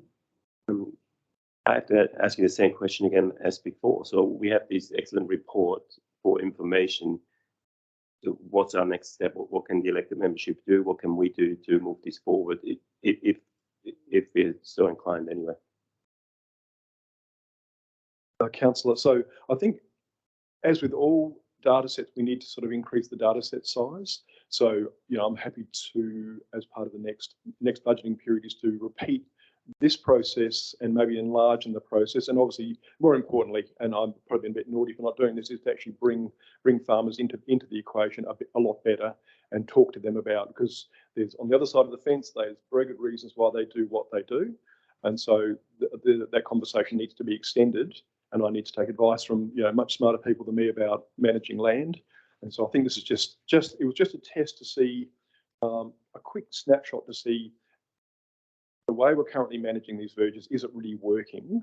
I think the answer is no. And so now the next step is, okay, so the next step is let's enlarge in the project, the experiment. And I'd be happy to take advice very much around the room about how to do that. At another forum, I guess, but so just early days yet, but I think exciting times. Thank you. Thank you, Andrew. I think I have a question from Councillor Connelly. Yes, Mayor O'Brien. The report is, for information, is comprehensive, but there is one factor which hasn't been followed and strikes fear into farmers' hearts as far as their property, their livestock, their crops, indeed their lives. Fire. Now, on my place, in the late 60s, I think it was 1968, a fire swept through, uncontrolled, and when I took over in about 1970, there were all the scars of the fire there, considerable scars in peppermint gum predominantly, and it gave us a good scare. Now, we realised that I'm not a very tall person, wild oats and similar such stuff growing on the road verges come up to the top of my head and can be quite dense. Now, the next fire we had was in 2005, and we had, after a fashion, started to control these rampant growths on roadside verges. Now, as Councillor Close has been doing, we've been planting trees too, with some success on roadside verges. But by 2005, when fire arrived and the fire burnt down the wicks of the verdant growth in the road verges, we were partly prepared, so we survived. Now, that gave us a jolly good scare, and when you've seen fire get to within, say, 60 yards of your house, it does frighten you. Now, the next fire, the terrible one, was 2015 Pinery. And to the west of us, it did things like melted roadside signs. So it was an intense fire. These roadside signs were in the verges. We had done a lot of preparation, and the fire approached us from the west broadly, and we stopped it because it couldn't jump. Now, my neighbour was burnt in 2005. He was burnt in 2015. And I think the one difference between him and us was the amount of vegetation in roadside verges. So whilst there are lots of good things in your report for information, the stunning thing that worries me is the absence of consideration of fire, because we're in agricultural business, live out there. Of course, you can draw your conclusions from that. So something needs to be thought. Now, I'll just mention one idea that I've had, and that is that maybe the council roads could be marked out in suitable grids, and complete vegetation control along these grid roads to make, in effect, fire breaks without including everything. But, for instance, if that had been the case in the Pinery fire, we might, in some places, have had a better chance. So. Thank you, Councillor Kennelly. And thank you, Andrew. Excellent report. Excellent. Pleasure. Council, we move on now to 10.3, electronic council meetings, and thank you, Kari, for this report. Any questions, councillors, in relation to this particular matter? Our next council meeting in June. Oh, sorry, councillor. Yeah, I hope we get to maintain the electronic accessibility. Is that what we're talking about? Remove it? Yeah, it would be really sad to lose it. I think we're all getting quite used to it. Sharon's here with us tonight, and it allows for really great access. So hopefully the LGA can encourage further participation. Yeah, this particular point in time, the legislation suggests that our next council meeting will be without teams for visitors to watch the council meeting, but councillors will need to be in the chamber from the 28th of June council meeting onwards at this point. Mayor Bill, Councillor Lynn. the LGA are working on this. I read up on that, and they really are pushing hard for it to continue. Right. But it's the government decision, it's not ours. No. And if they are, I don't know when the state government will discuss this, the new government, and whether we need to put in our opposition to it, verbally or on paper, whether we just go as support the LGA. But I still think, as being a country council, I really think we need to make ourselves heard. I don't know what others think. Yeah, it's probably a bit of a divided issue, I would imagine, within the chamber, but the LGA are certainly going to work on it, and hopefully governments make the decision that's best for the majority of people, and that's hopefully what they'll do in this case. I don't know what the answer is, but there's not much we can do at this particular point in time, apart from supporting the local government association in whatever manner they decide. Any further questions on this matter, Councillor Simon? Yes, I just wonder if I understand this correctly. This just applies to councillors wanting to participate in the meeting electronically. A visitor, like an external person, can still participate electronically. Yeah, Oh, yes. So there's only councillors needing to be in the room, and I guess the history of the Local Government Act has always been that if you weren't present, you couldn't vote. So, you know, with electronic means, it was a big change in the culture of local government to say, well, you don't have to be in the room, you still vote. Like Sharon tonight, for example. And, you know, it's a big change. It's going to be a permanent change to say that councillors don't have to be in the room. A huge change, because when you think about it, the councillor can be sitting up on that screen. You don't know who's sitting beside them, or who's advising them, or who's prompting them, or whatever. It's a really interesting situation. And from a personal perspective, and it's only that, I would much prefer to be in the chamber to see everyone have their view, see the debate, see the body language, you know, and do all of those things together as a council, not sort of, you know, splintered, which we are at the moment. Councillor Simon? if I can make a comment, I 100% agree with you. I think so as well, that I think councillors should be here, and this should be an in-person meeting. We can see over the electronic means, it never really works properly anyway. There's interruption, it just doesn't really work. So I totally agree with you. I think it should be an in-person thing and should stay that way. Thank you, Councillor Simon. Any other views, Councillor Dean?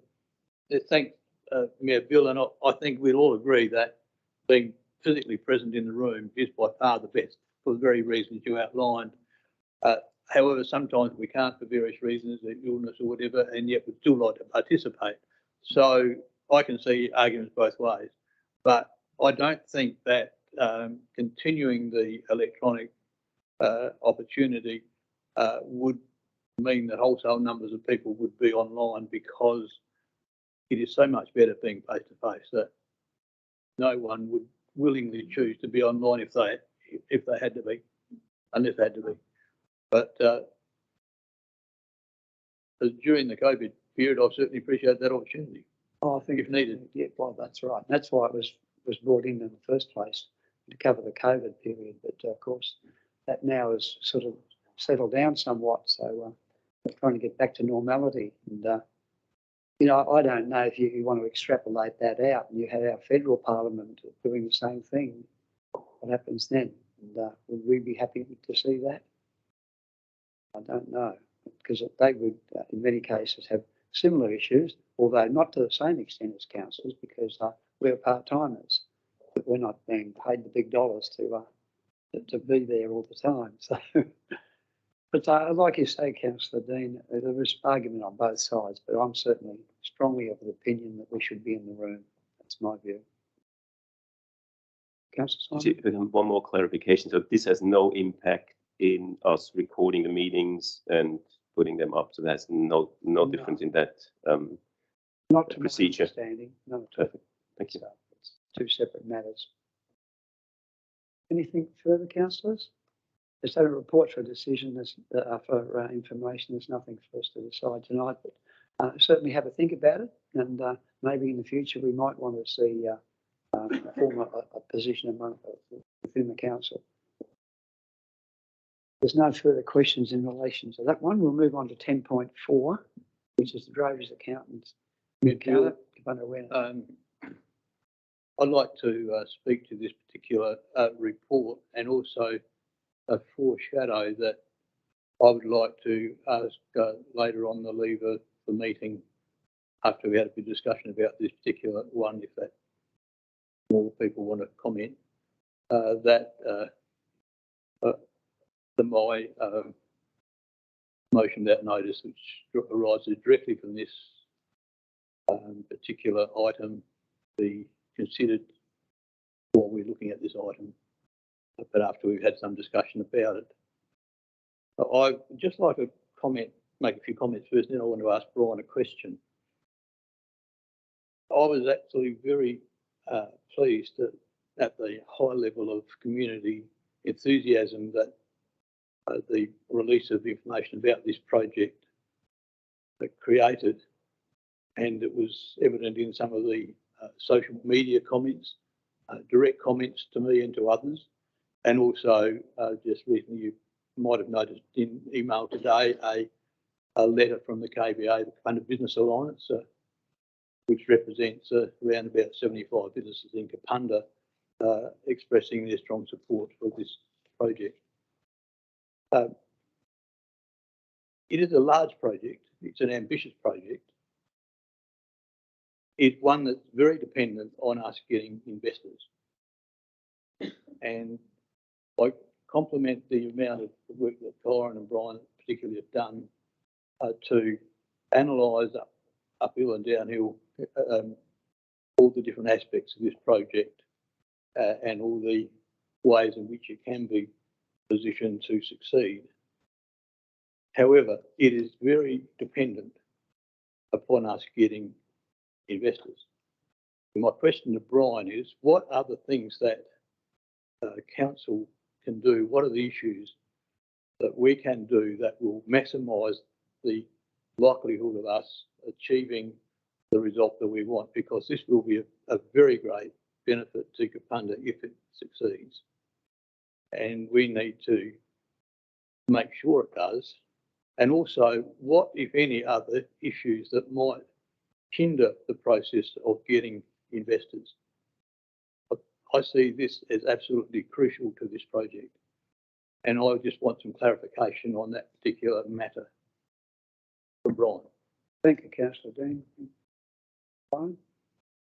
Yeah, thank you, Mayor Bill, and also thank you, Councillor Dean, for the question. In fact, Councillor Dean called me and said that he was going to ask a question so I could think about it prior to the meeting. So I appreciate that. Often when we do projects like this and we put them through the audit committee, we look at the risk profile, and ostensibly there are 6 core risks. There's political risk, reputational risk, legal risk, financial risk, operational and technical. The first 4, political, reputation, legal and financial, when you read this report, you can see that both the federal government and the state government confidence is very high in terms of what we put forward. They're very positive about it. In terms of reputational risk, the private sector, they take a view of councils, and if the council is positive, then they're positive. If the council is negative, then they shy away. So they do monitor how councils respond as to whether they're going to respond, bearing in mind that this is a partnership project. And I'll come back to what the strategy has been thus far. The legal risks, we sought some advice, and the memorandum has been distributed to all the elected members today, outlining the commercial legal advice to the elected members. And in terms of financial risk, what the Light Regional Council's role has been in terms of finance has been to concentrate on establishing the project and land assemblage. But the capital for the project is being sought from the federal and state government in terms of grants and from the private sector. So just a bit of background. The Drovers Encounters strategy has been to set out a vision, and that's been done over a number of years. It then said that to be able to invoke such a vision, the council needs to get the land and assemble the land.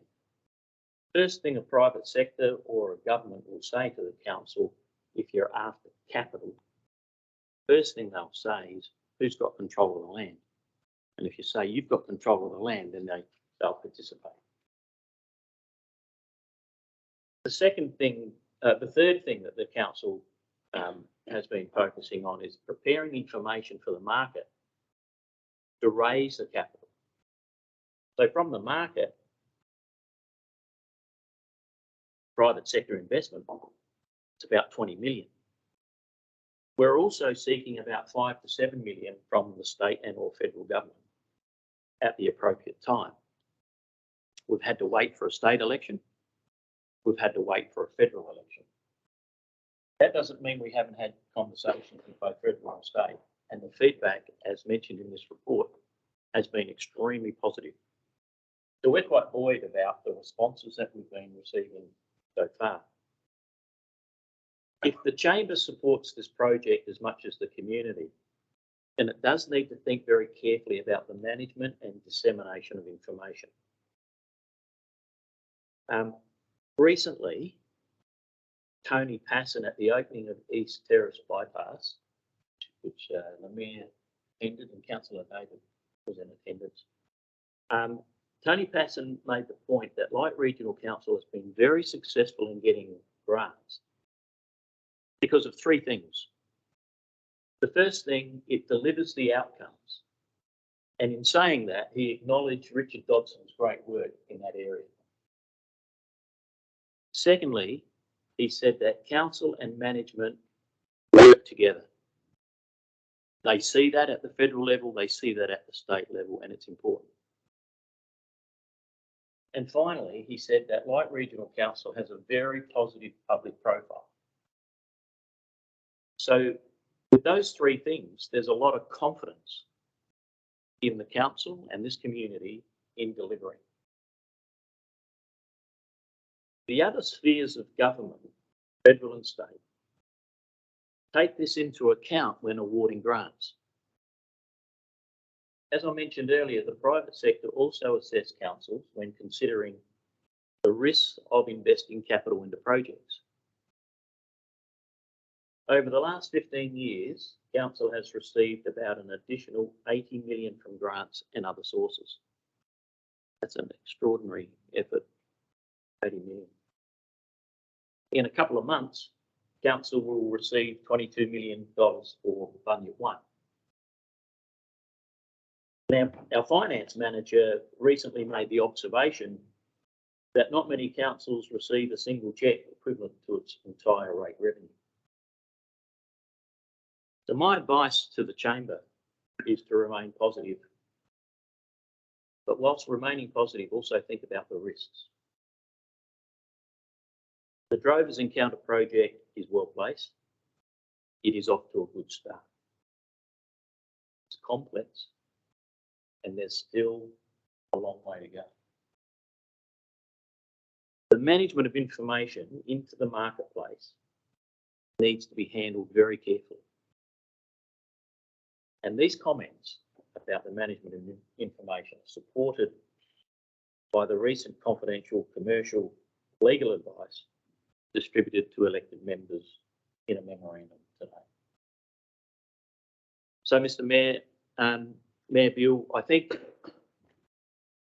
this report is extremely positive. Things are looking really good in terms of how we further advance this particular project. But there are risks. Councillor Dean asked me to spell out risks. There are risks. There's several risks. One of them is the dissemination of information and how you manage that into the marketplace, and how the council actually is observed in dealing with a project of this nature. So they're my comments. Yeah, Bill, and I'm happy to answer any questions. Thank you, Brian. Councillors, any questions at this point? Yeah, I've got one question. I've been involved with horses for 40 years of my life. I know what it costs to feed one horse per week. I see the size of this project, and I see that as being a sizable risk, considering over the last 20 years around this district, there has been 3 projects that relate back to animals and horses. Every one of them has been a failure. Why is this one going to succeed? I might ask Kyron to make some comment on this, but the work that's been done and the research that's been done is suggesting that there will be a positive response in terms of events, tourism. Now, that's been a desktop analysis by the independent advisors. And until we actually test it in the marketplace to see whether the marketplace will respond positively to that, it is just simply a desktop analysis and some modelling, which is sending the right signals to us. But until we test it in the marketplace in a positive way, we can't categorically answer that. However, we ought to put it out there because the indicators, independent indicators, have been quite strong in favour of it. I don't know if you wanted to add to that, Guy. Yeah, I guess through the chair, in reference to the 3 projects that haven't succeeded, I'm assuming one is the Adelaide International Equine Centre proposal. Is that correct? Okay. Yeah, I guess I can't comment on those. I'm not aware of them.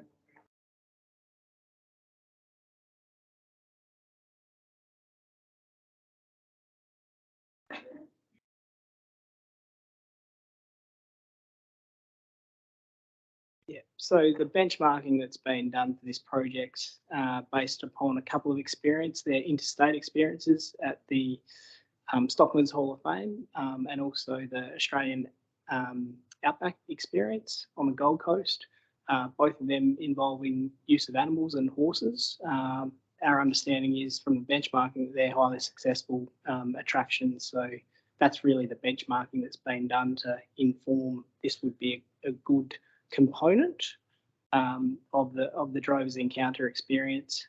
And I do stress that there's several components to it. So obviously that's one. Just a bit more information. Anne Levy has in fact put on events around the horses, which is of a similar nature to what's being proposed. And from the reports I've received, it's been very well attended and did extremely well. So so far the testing of it, albeit it was at Anlaby, has been positive. So at the moment we've got the, as Kyron said, the benchmark. We've got the desktop analysis by independent advisors. There's been a bit of testing done at the Anlaby area, which is extremely positive. But I do come back, until we actually really interface with the marketplace, and you're going to get the people at the table to say they're going to do this. It is purely a vision with modelling that we're going out into the community positively about, and we need to interface with the market. Just one Just further one. question. Sorry. When we say we've been consulting with government, federal government, which side of politics are we talking about now? Well, we've only been talking to the local members. So we spoke with Tony Passon. Right, so now we've got a local Liberal member who's going to be a minority in the Labor government. Yeah. That's what we're saying? Yeah. So from what we've been told tonight, we're looking for 8 to 10 million from the feds to put into this. Yeah, it's a 5%. I'm talking about escalation. By the time we get it up and running, it'll be 10 million, I would think.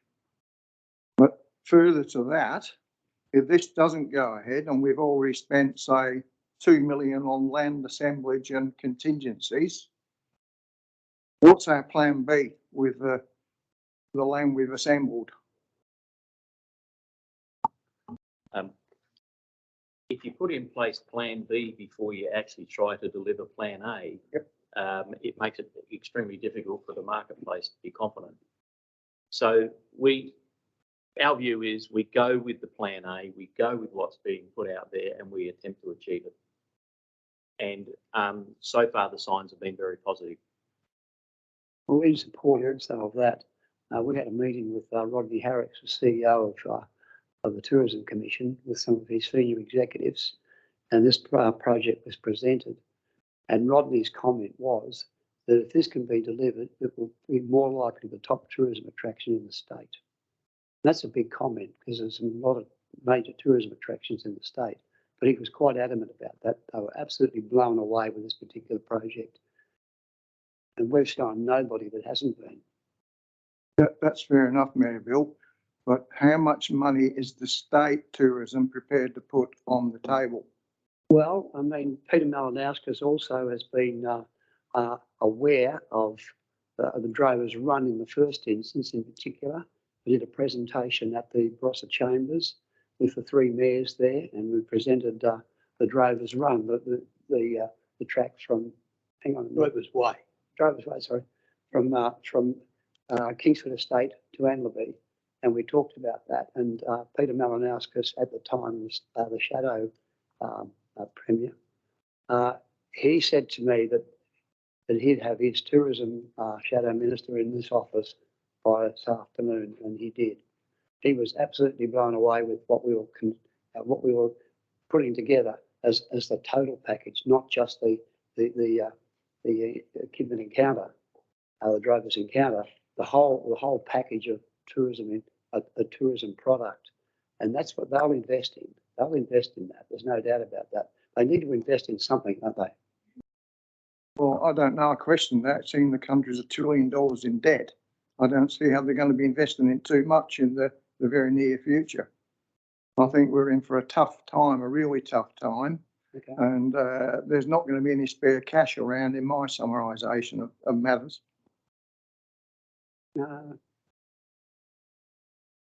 Thanks, Mr. Mayor. sorry, Before I go out and cut my throat, David, I think we should be really positive about this business. The crew's done a great job setting up an opportunity, and it is a big opportunity, I tell you. I've tourists stay at my place, and I send them up to the library to look at the Kidman display, and they come back and say that was the best thing we've seen in the Barossa region. They're blown away by the library. Imagine what they'd be blown away with a place that across the road. It is a huge opportunity, and the fact that we don't have to put more money into it it's the work's been done. We're looking for private investment, and it's a huge opportunity for this region and for the state. And we've got to support something like this to really make this region blow. It's an great opportunity. It's all set there. We don't want to knock it. We want to keep supporting. We met with Stefan Arns recently, and he's a top businessman, as you know, and Stefan was going to give us half an hour of his time. He gave us an hour and a half of his time. He was absolutely blown away with this project. And his comment was at that time that he has other people in his circle that would be as well. So we've got to rely on the network of these business people to get out there and want to sell that as a parcel of somehow, and getting the different players involved, because it's complex. There's no doubt about that when you're looking at a $25 million project, but it's a can-do. We had the Stock Journal here last Friday. They were blown away with it. We took them up in that same library. Couldn't believe it. Just thought this is just fantastic. And to extrapolate that out to be a major showpiece of one of Australia's greatest landowners and greatest cattlemen, it's got everything going for it. And that's why we've got to get behind it and support it and make it happen. Councillor Dean. Mayor Bill, I support what Councillor Bill said, and that is that if we publicly, by we I mean individual councillors, publicly knock this project, what we are doing is creating a self-fulfilling prophecy. In other words, we are white anting this project. So we do need, I agree with Councillor Bill, we do need to be publicly positive, and my notice of motion covers that aspect among others.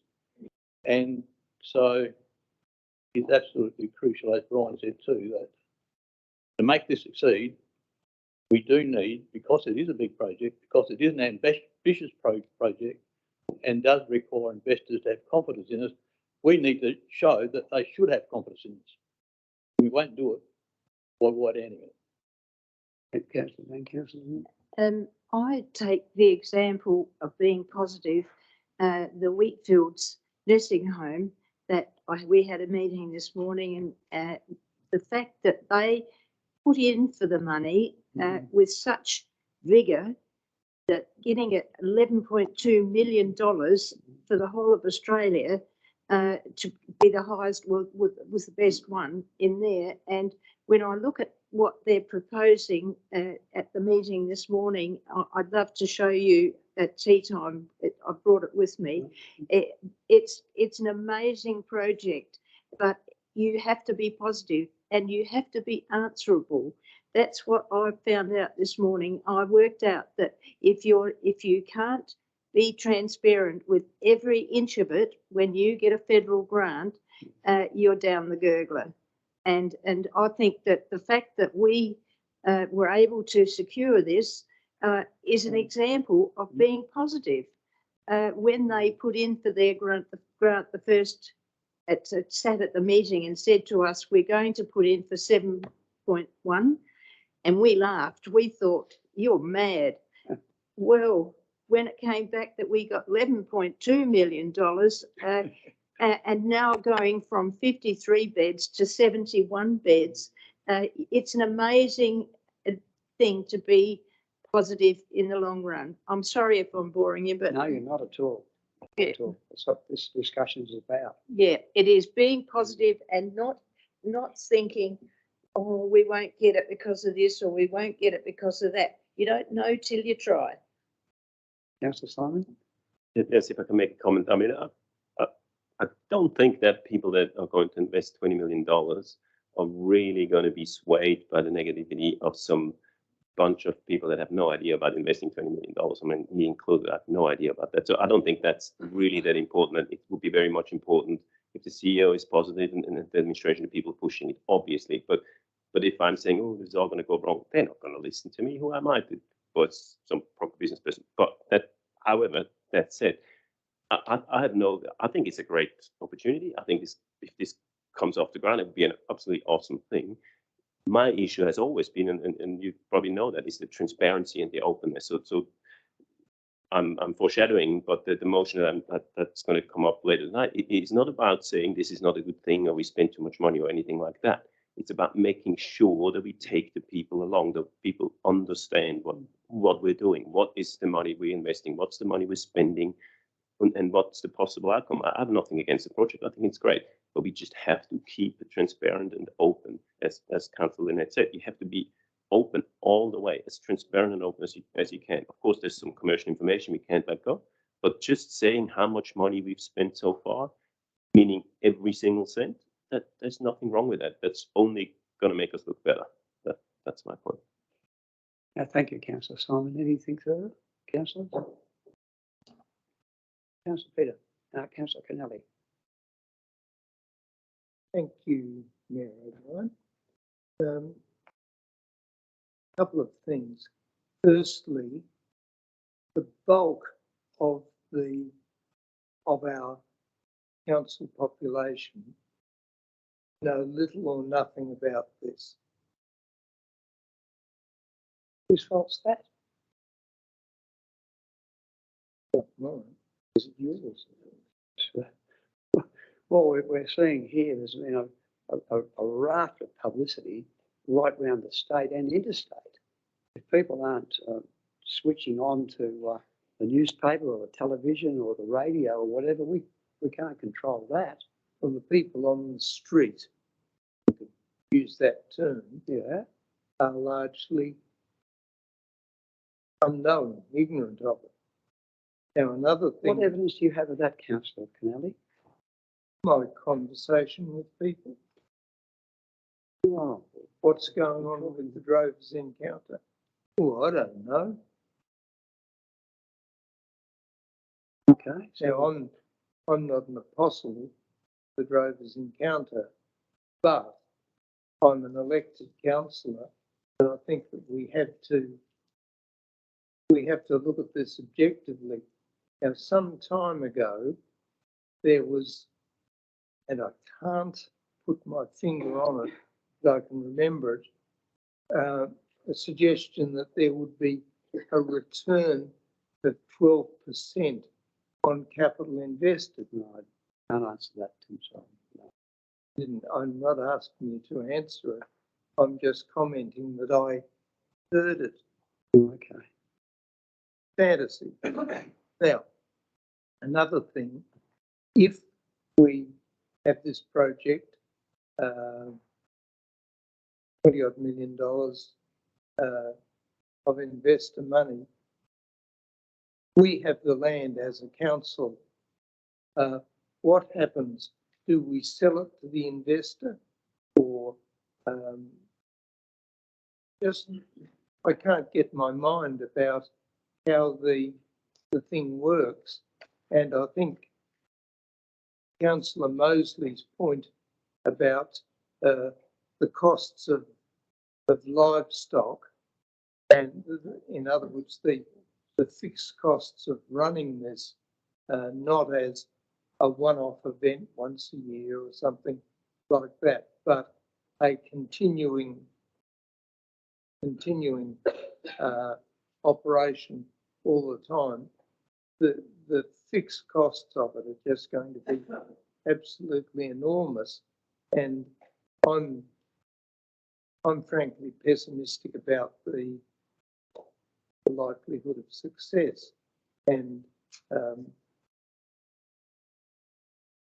I think that what I've just said might be a dampener, but I hope that it's an objective comment which somebody will listen to, and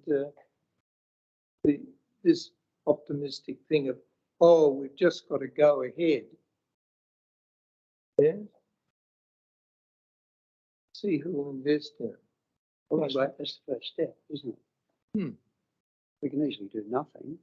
I mean, when you talk about people not knowing anything about it, we're on the front page of the and that reads out. Surely people see that. Must get some understanding, because the project was certainly described pretty fully in that particular article. Councillor Dean? Mayor Bill, I would like. It was Councillor Mosley. a copy of it here if you want to read it. to now ask the leader of the meeting through you to distribute my proposed motion without notice, which directly relates to this item. And I don't know whether staff would like to spread that around, please. And I'll talk to that motion if I get leave to do so now, and also that motion.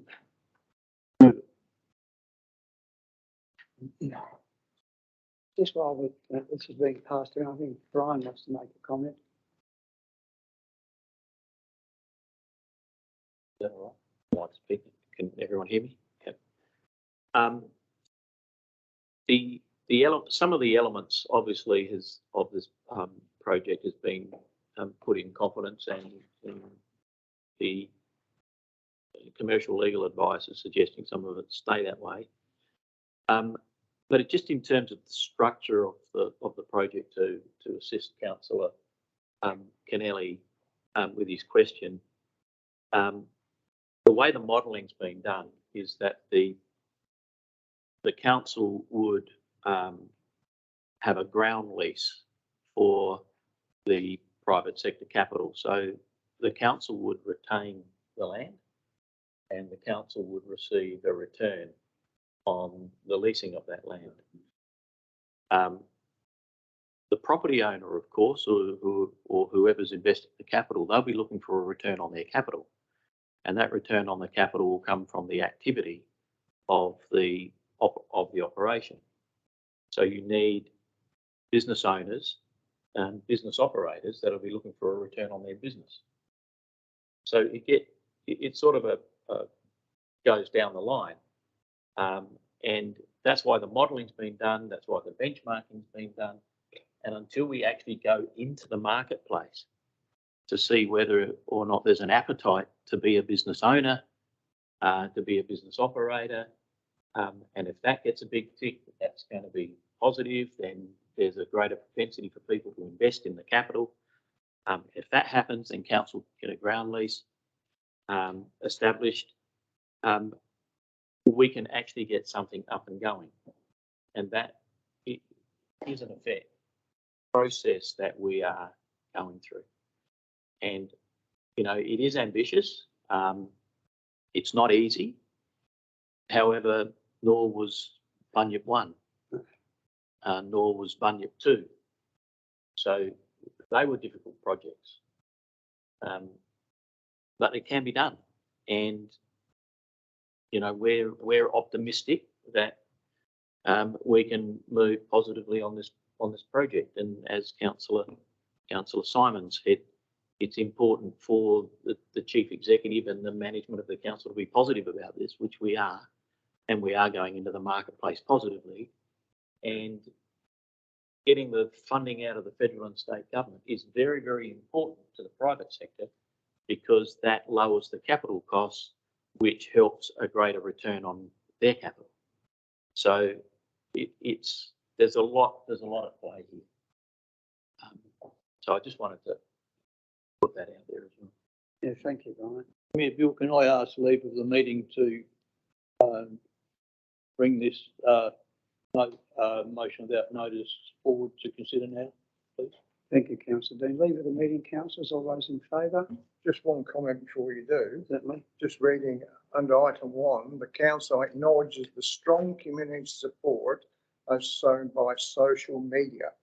I think there's 100 people out of what, 6,000 ratepayers that have showed some interest in this. So how can this be strong community support when they don't know what all this entails? What's it going to cost council? I don't see how that's possible to make that statement. I'm prepared to stand by it. Okay. Just a comment. That's just my comment. People. I've had 50 people asking me, what's it going to cost the ratepayer? And at the moment, I can't tell them. You can, because it's not going to cost them anything at this particular point, other than that.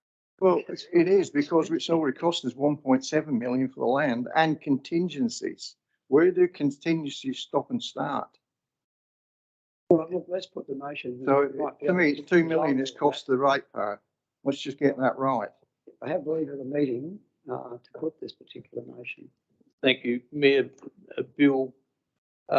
Just in response to Councillor David, I believe that from what I've stated here is correct, and there is strong community support, and that will, I think, strengthen as they get more information, which will happen over time. The second one picks up on the point which we made earlier, Brian made earlier, and Councillor Bill said the same thing, that we need to affirm our strong support for Drovers Encounter project so that people know we're behind it. Third one refers to the confidential report project update from July 27, 2021. That is a very comprehensive report that goes over quite a large number of pages, and it picks up there the cost of the land assembly, although at that stage some of that hadn't been completed and some of the other costs have been projected and not completed. It doesn't pick up the cost of staff time, because that hasn't been tracked and therefore that information is not available, and asking for it won't achieve it. It also puts it in context of the whole project and all the analysis that's been done about different aspects of it, and gives a complete picture. But it's not up to date, and that's 10 months ago, and we now have more accurate information, and some of the other stuff's been updated as well. So what this number 3 asks is that we do get, for the next ordinary council meeting, an update which covers those points that I've just mentioned. And the last one simply acknowledges that we've received legal advice and that should be followed. So I'll move that motion. Thanks, Councillor Dean. Do I have someone to second that motion? Councillor Cornett. Certainly. See where I'm. So that you're asking for the costs and the on costs. Sorry. Every project has on costs, and are you asking for the on costs? So what I'm asking for is I don't know what you mean by on cost, but what I'm asking for is the same sort of information that was provided in that last report, which was the cost of all the contracts, cost of PR, cost of land assembly, those kinds of costs. But I'm not asking for a costing of what staff time might have been spent doing all that, because as I see it, that's all right. You cleared up. You're not asking for that. Yeah.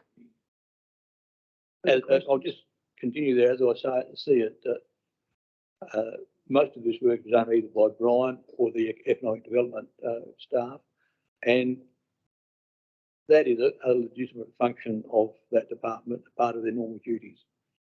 And in local government and generally in government, because it operates on the basis of a tax, which is collected from people to deliver services, some of which people will use, some of which they won't, is not like, for example, a lawyer billing by the minute, or a contract engineer billing by the hour or whatever. So that information is only, I believe, collected in our council if it needs to be capitalised for a particular project. So that's why I haven't included that. Thanks, Councillor Dean. The motion's been put in second. Councillor Simon. If I can make a comment, I sort of have to agree with Councillor David about the first acknowledge a strong community support. I think that's entirely not necessary, because it's really hard to say if we got a strong community support. I mean, we got 76 likes or whatever. I mean, that's not strong community support. But to actually, no, but to gauge, well, just to wind back a few hours tonight, we had a petition with 720 people, and nobody said there's strong community support or against it. So, I mean, 720 people actually signing their names on a letter. Now, that is strong community expression. This really isn't. You know how quick you can go like and dislike. I mean, it takes a second. That is just not true. So to really find out if there's strong community support, we would have to go out there and ask people, like have some sort of survey or whatever. You could do a survey monkey real quick, all this stuff. So I think it's entirely pointless to do that. And the second one, I think it's quite clear that the council supports it. If you want to put that in a motion, go for it. But then the third one, there is a motion on the agenda that's really doing the same thing, just giving us a figure of how much we've spent so far. It's quite a simple thing. And at the second point, if I can talk to that motion, which I probably will later anyway, but the point is that so far everything's been in confidence, and that whole report that Councillor Dean mentions, the 27th of July, that is a fully confidential report. So all these numbers the public is not aware of. So obviously my point is the public needs to be brought along. They need to know what's going on. So I don't know how moving this going to work together with the motion that we're going to have later. So that's the other thing. And then obviously that we follow legal advice. I think that's sort of self-explanatory. So I really don't see any need in moving this. And if I can add one more point, and I'll probably have to be careful because it was all in confidentiality, that last report, but a lot of those things that have been said in there are, on one hand, absolutely in dreamland, like a 12.5% profit for a private partner. I mean, give me that number and I'll invest some money, because that just doesn't happen. And then the other thing that it says in there, which I find sort of interesting, just to go to show like how vague that report is, because it says in July 2022, construction would commence. I think we miles and miles and miles away from any construction to commence at the mine site. So I'm just saying there's been some very optimistic, to say it, best predictions of what's going to happen, and they have clearly not come to fruition. So to spruik how good this all is going and everything, I think is a bit too much. So I'm definitely not going to vote for this motion. I think it's pointless. Thank you, Councillor Simon. Any further comments, Councillor Sam? If I may, through the chair, therefore, something that I think is important that's included in this motion, which isn't included on our motion on notice, is the costs and benefits from the report dated on the 27th of July 2021. Again, that report was in confidence, but I think it's important to remember that the land assemblage that council's put together is not a net negative cost. There is a income stream attached to it. And I think the motion that's put on notice doesn't necessarily capture that in its wording, whilst the motion that we've currently received from Councillor Rolack does include that in its wording with benefits as well, because there is a revenue stream attached to the as well. I think that's important to keep in mind. Thank you, Councillor Sam. Any further questions, councillors? Councillor David? Just one comment. I don't believe this is core council business, and I believe the benefits, whatever they're purely speculative, because nobody can determine what the benefits are going to be. As far as the costs are concerned, I don't see why we can't have some sort of mechanism in place that accurately records the council officers' time that are put into special projects. So then we have a better feel of where are we putting our resources. I'm not expecting it to be the last hour, but sure, we could collect on job numbers how many hours we've put into special projects, because this is not, in my book, this is not core council business. So I'm going to say, Councillor. Just getting back to your comment, Councillor Simon, about the likes. It's not 6, it's 600. It's in the report. Well, what I'm reading here says 600. There it is. But anyway, I'm not too sure. Facebook is probably the best gauge of how successful a project's going to be. But The positive one, 600 likes and 600 dislikes. Mayor Bill, the positive numbers was 600 likes, 100 loves, and 50 plus wows. You really want that. Plus That's how a lot of comments. So that is a bit, it's a reasonable number, given that that was those numbers probably accumulated not very long after the report went out.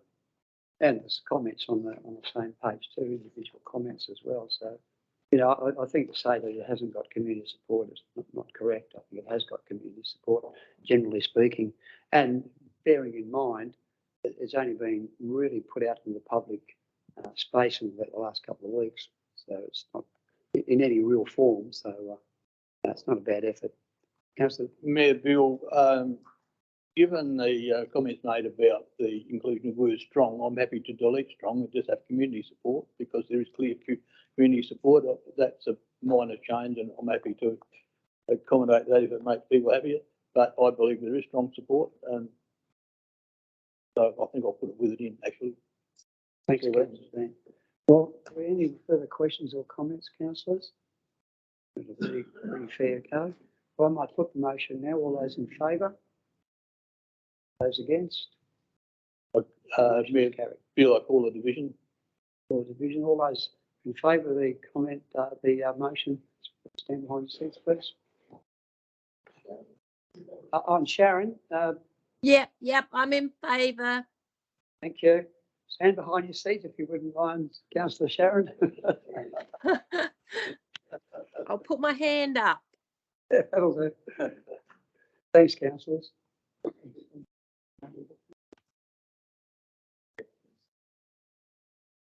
Well, thanks, councillors, for your input into that. And it's good to have a bit of a robust debate as well. It doesn't hurt. On 10.5, councillors, the periodic changes to library and visitor information centre opening hours. And thank you, Pepper, for your report. And thank you also for what's happening with our library system too. It's brilliant. I think things are working pretty well. So thank you for that. Any questions in relation to that matter, councillors? If not, there's a recommendation down the bottom of page 22. The reports for information be received. Thank you, Councillor Annette and Councillor Jason. All those in favour? Those against? That's carried. Thank you, councillors. We move on now for reports for decision, 11.1, the local government elections update. That's not far away from us, councillors. It's around the corner. When we look at this in November, we'll all know. Are there any questions or comments, councillors? Pretty straightforward report and very well put together. Not, there's a recommendation about halfway down page 22. Councillor Sam, someone like to see Councillor Mark, all those in favour? Those against, that's carried. Thank you, councillors. Moving on to the road process order, Bubna Road, Freeling, 11.2. Any comments, councillors, in relation to that? Councillor Lynn?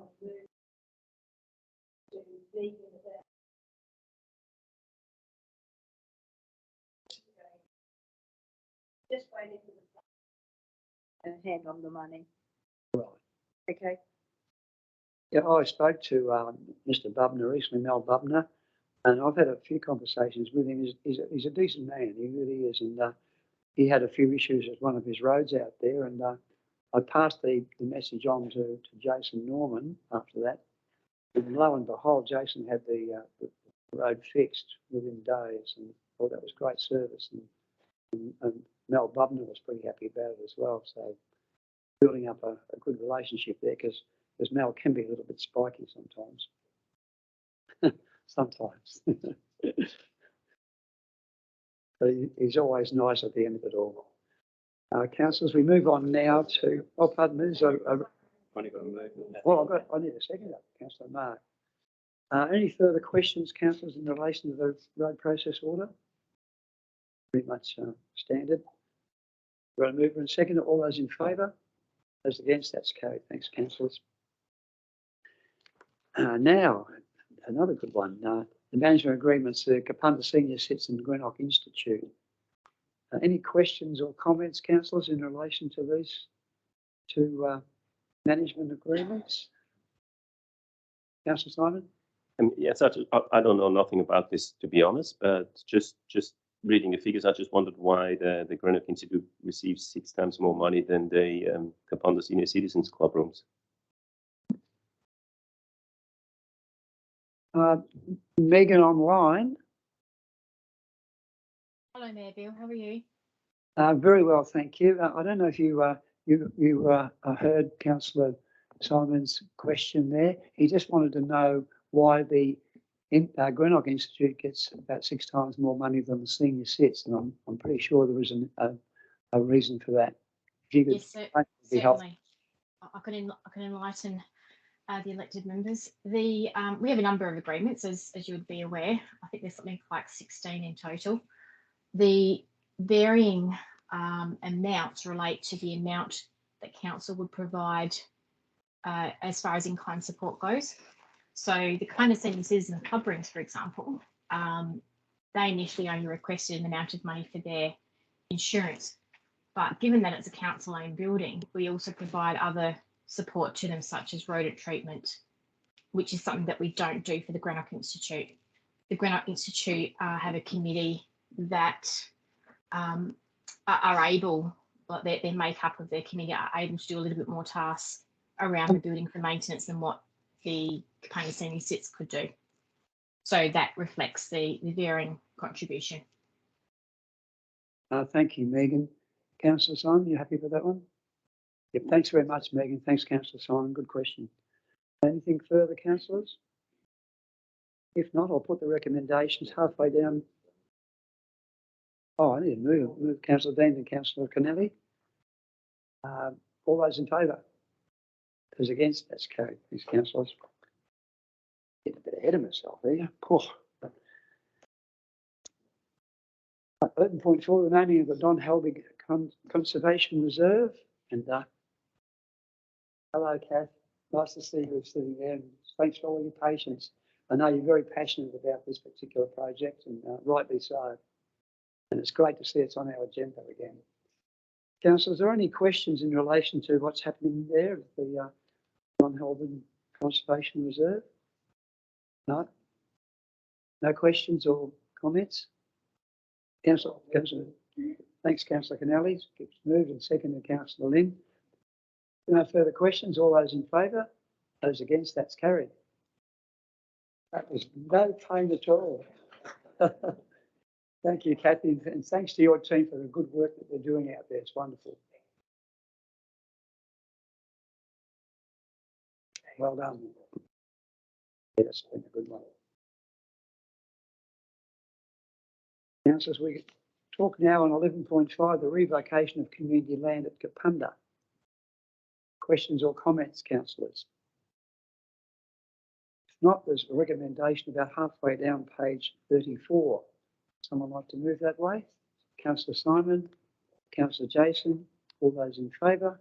Those against? That's carried. Thank you, councillors.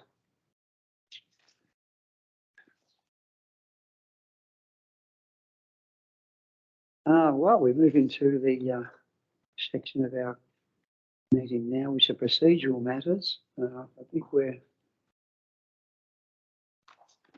up to section 12, which is questions on notice. I don't believe we had any questions on notice and questions without notice. Councillor David? Yeah, I've got a question without notice, but it's probably Richard. I'll probably answer this. East Terrace is officially open now. Johnsons are aware of the fact East Terrace is open. I've just been irate ratepayers rang me up and said, how come there's still double Bs and semis coming up the main street going to Johnson's after hours when East Terrace is open, when I would have thought theoretically now they should be going to the back way in there instead of coming up the main street. And I'm just wondering now if all the contractors that are driving the trucks for Johnson's have been notified there's an alternate route. Because it'd be very easy to say, well, that's the way I get to Johnson's, I'll keep on going that way. I just wonder if there's any scope there to say to Johnson's, can you inform all your truckies, subcontractors to go the back way and don't come up the main street? That's a very good question. Well done. Yeah, through the chair, we've had a number of those style of questions come up over the last, it would be more than a week. I've only been back a week, so I've only seen it open for a week. But there is a process, because what happens with our heavy vehicles is there's gazetted routes, which the the National Heavy Vehicle Regulator publish, which indicates where those larger vehicles can go. Our aim, as we've consistently said here within the council chamber and at our infrastructure committee meetings, is that we want to get all of the trucks who don't need to come into the town centre or into the main street area, we want to get them onto the East Terrace or onto Hancock Road or Kidman Road and keep them away from that area.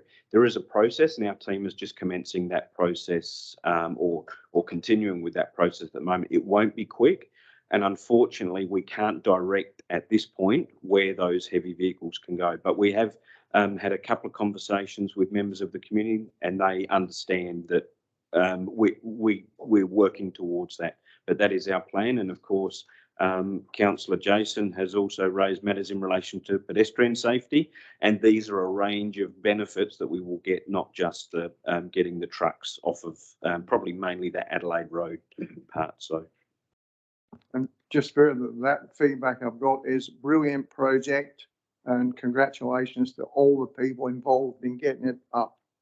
That's come from the public. Thank you for that. I'll pass on to the team. Well done, and also pass on to the team too our thanks for getting the pedestrian crossing repainted at last. Councillor Jason. Just through the chair, that was actually me, one of my comments. Good to see that was done today. The other question was obviously this process for getting the B doubles out of the town centre. You're saying it's going to take time. Do we have some sort of scope? How long? 6 months, a year, 2 years? Any idea? At the moment, B doubles aren't allowed into the main street of Kapunda. It's but we would be looking to get semi-trailers as well as any vehicles that are going through. Those other vehicles we would hope would use East Terrace. That will be a longer process.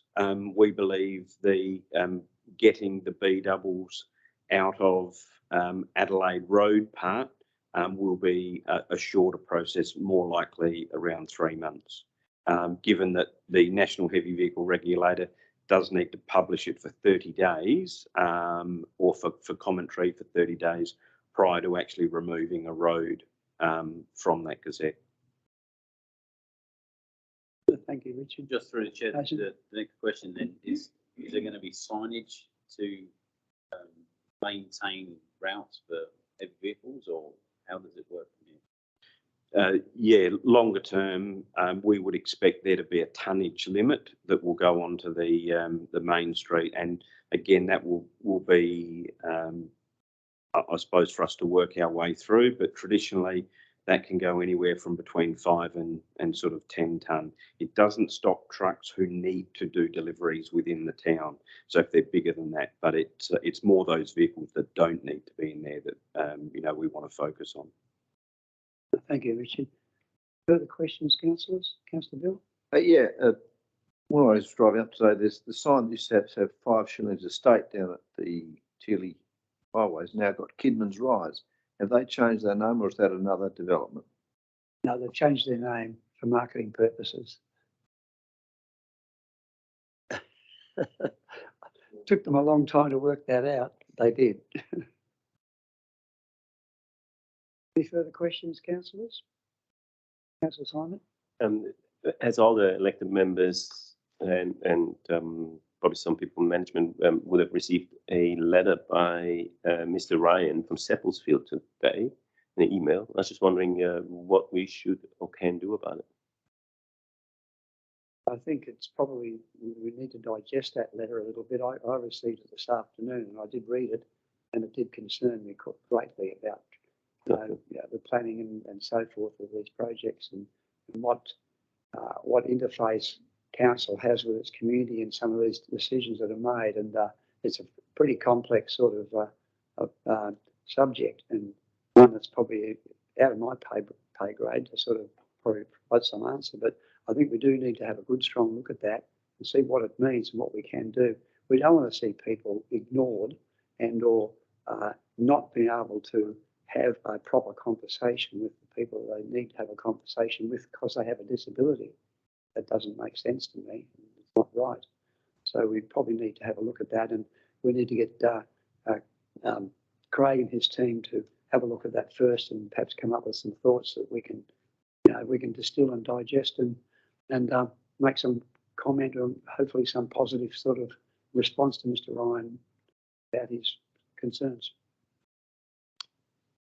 Further to that, would there be a point that we could say, maybe even move a motion saying maybe we should receive a report about this to our next infrastructure or like strategy meeting or something like that, that we can get the ball rolling? I think in fairness, Councillor Simon, we should give the planning staff a chance to respond to us first, because it does name some people in there.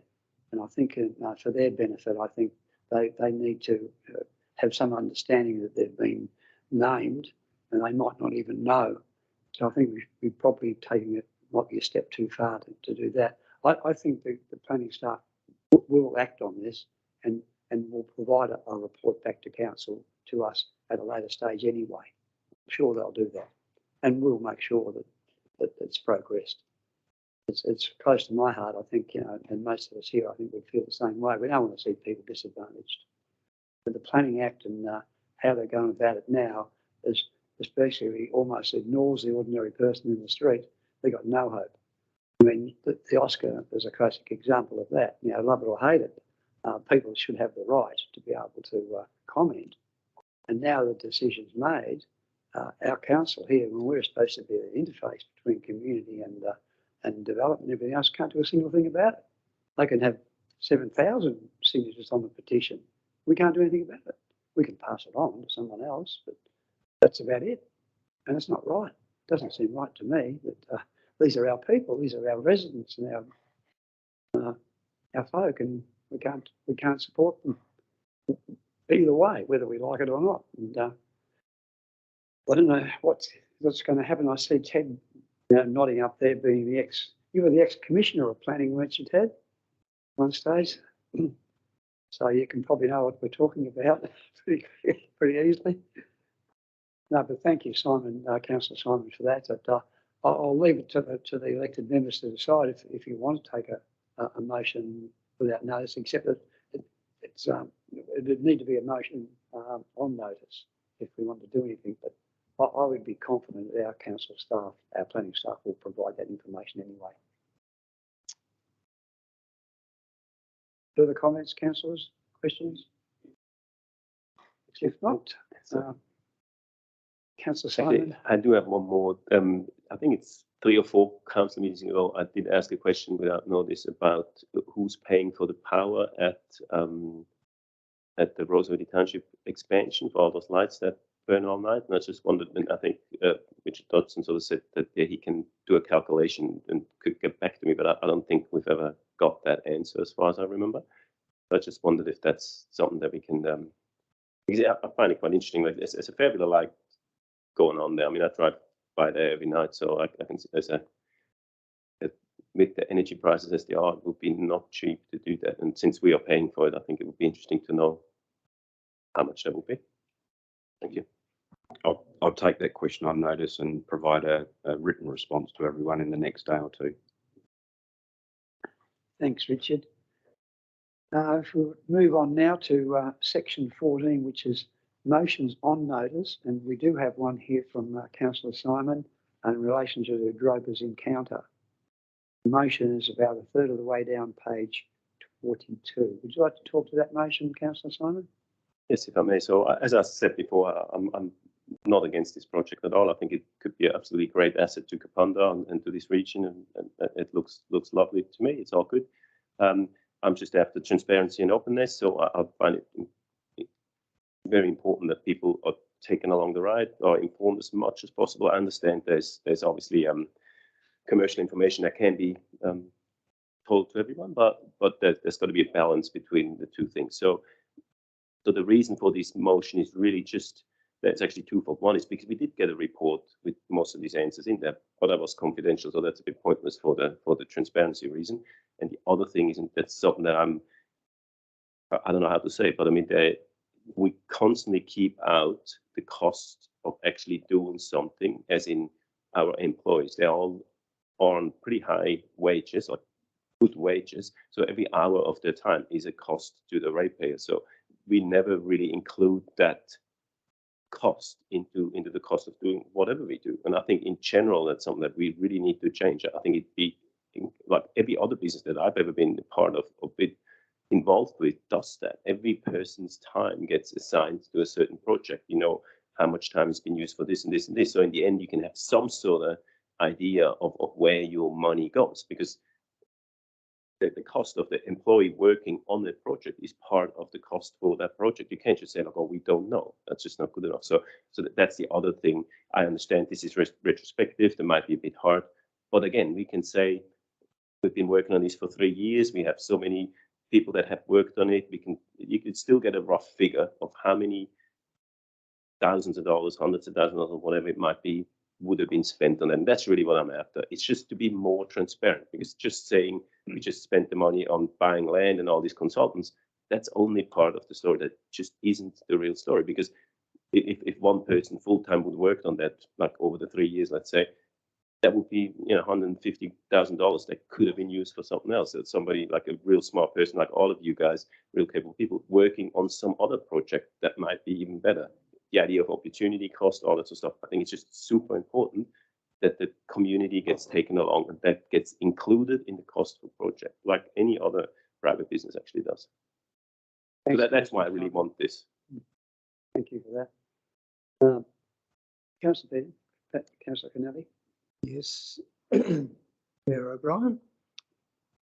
I propose an amendment to this motion on notice. And my amendment is, and I'll read it, that council receives at the next ordinary council meeting, that is June, 1, 2, 3, the 3 points. In other words, instead of as soon as practicable, at the next ordinary council meeting.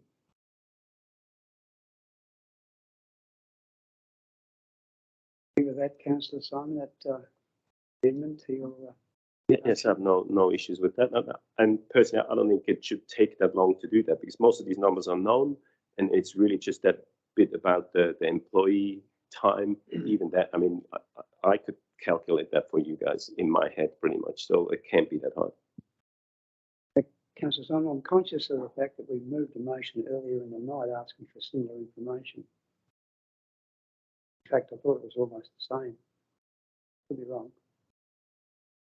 Well, I did say that earlier. That's why I didn't vote for the first motion, because to me it's pointless. This is the one that's important in my opinion. So, and I don't think it's the same information, because I don't want any cost benefit analysis, because a lot of them are in dream time. Seriously, I mean, I've looked at this stuff. 12.5% profit, that just doesn't happen, and 15 million turnover with this project is that's just out of this world. I mean, it'd be lovely, but it's just not going to happen. So, and like I said, construction beginning next month, well, in 1.5 months' time. Well, that's totally not happening. So these projections are lovely, and they all look spongy and beautiful, but pretty much every single time they do not come to fruition. So it's pointless to write off any beautiful things again. Oh, we're going to do this. This is going to happen, and it doesn't happen. So I would not want to waste any second of capable people's time to do that, and I'd be much more interested in just having the hard figure. So it's one, like, all I require is one number. That's all I want. Thank you, Councillor Simon. Councillor Sam. If I may, through the chair, what I see Councillor Zeller asking for is a level of transparency that I can definitely appreciate and understand entirely. We've received some legal advice that says parts of some of our confidential items can be released, while some redacted. It doesn't detail exactly what components are to remain in confidence. What I think Councillor Zeller is asking, and maybe it may be an amendment to the motion, is to release the parts based on that legal advice in which can be removed from confidence, and whether you support a rewording of the motion for what can be released to be released by or at the next meeting would probably be for me, a more appropriate motion that captures the zest of what he's after, which is transparency, more of those documents to be released. So if we can get some updated information, as I said, the legal advice says parts can be released. It just doesn't detail specifics. If we could get an update on that, perhaps ready for the next council meeting, and then that could be the substance that those items get released to the public. Yes, we need this motion here to be slightly different to the previous motion, otherwise we're talking about the same thing. If you're going to put those additional things in there, that makes sense. Yeah, Mayor Bill. I don't mind Simon's motion. I think it adds a little bit to the previous motion, and it wouldn't. He's not asking for every cent to be actually counted. It's just an assumptions and working out what the costs are, and it just becomes an additional thing to the one that's moved anyway. I don't see any great difficulty with making Simon's motion, passing Simon's motion, because it's just a little bit to be added on for the report next month. So I don't see any really structural difficulty. I think Richard would like to say something. Yeah, thank you. And through the chair, I think with the motion without notice that was past items 1 to 4, and with these dot points 3, so there's 7 dot points, and I think they actually cover all of the intent of the questions and comments that have just been raised. So I feel fairly confident that in the motion, original motion without notice earlier, it acknowledged that legal advice will be followed in the timing and manner of the release of the confidential item. So again, the intent is that where we can, we will be releasing all of the items from confidence. So yeah, I would say that I think we've got enough information that's already been passed, and with this information is going to achieve, I think, the outcomes which the elected members are looking for. Thank you, Richard. Mr. Simon? This motion, I mean, I'm all for transparency, as I said, and I think it'd be great to release as much as we can. And if you follow the legal advice, I have no issues with that. And as Richard just rightly pointed out, the first motion we passed is going to do that. This motion has nothing to do with that. Like, all it says, the council receives as soon as practical a summary total figure of all costs incurred. That's it. All the rest, I just put that to make sure that everything goes into that figure. Literally, it asks for one number, which is 573,375. Boom. That's it. It doesn't say anything about releasing documentation, doesn't say anything about legal advice, doesn't say nothing. All it says, I would be really interested in how much, and the public might be very interested in how much money have we spent so far. That's it.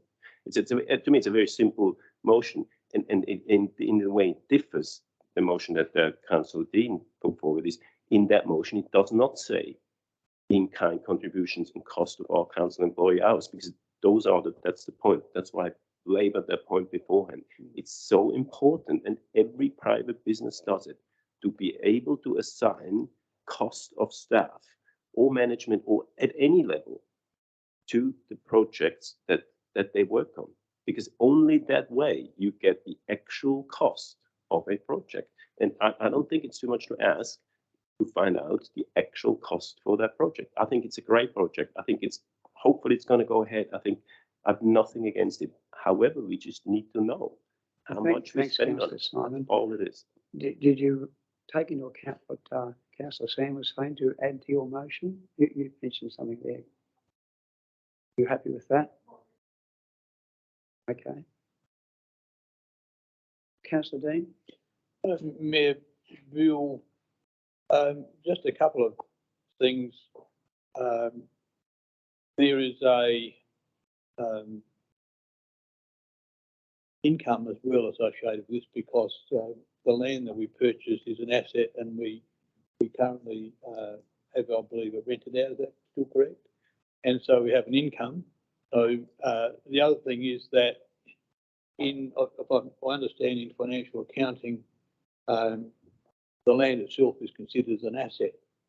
So if you're looking at a summary figure, you're looking at a net figure, which is total cost less income less asset value, because the land is an asset And if you just give a total number, anyone looking at that doesn't get enough of a picture to know what it actually means. So one single number isn't that useful. Thanks, councillor Dean. Councillor David. I see nothing wrong with the motion that councillor Zella's put, and I'm prepared to second it. We want to move along and vote on it as is, as it stands.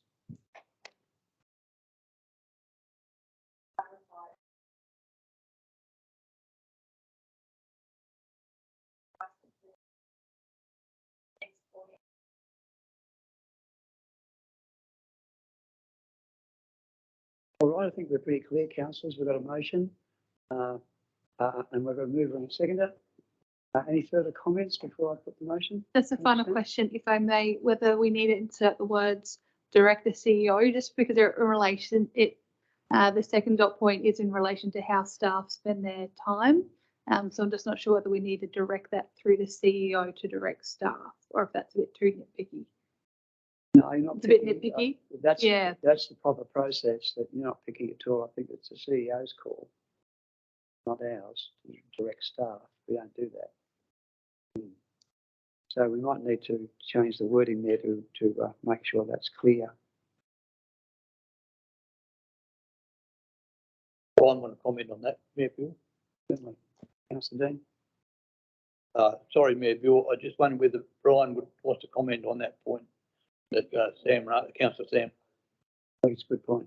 Yeah, look, there has been some discussions about recording time spent on particular projects. For instance, a good example was given to me by Richard Dodson about when we apply for grants. The federal and state government will allow certain staff time to be costed into the project as a contribution to the project, but they will stop at white collar, which is sort of an on cost or it's basically an on cost. So they don't allow that. So also, if we're going to be really precise about it, I know Councillor Simon is saying, well, it's not about being precise, we're just looking for an estimate. But if we're going to be precise about it, we would have to change our systems and the way that we operate. So, and that's what we do is very normal for a local government practice. You know, we'll keep talking about this as a management and get an understanding of what can be done. Because on the one hand, it can be a positive where we're demonstrating to the government and the private sector that we are really committed to this project and we are committing to it. And you're costing it. So, and we're costing it properly. And so there is a positive to it. And I just had a brief chat to Kyron to say that, look, I think even though we've got the legal advice, we've only got that just recently. And we haven't really had a chance to talk to the lawyers about that legal advice and what we ought to be releasing and what we really do need to hold back. So we've just got the legal advice thus far. And I think the risk is if we deviate away from that without having the conversation with the lawyers, I think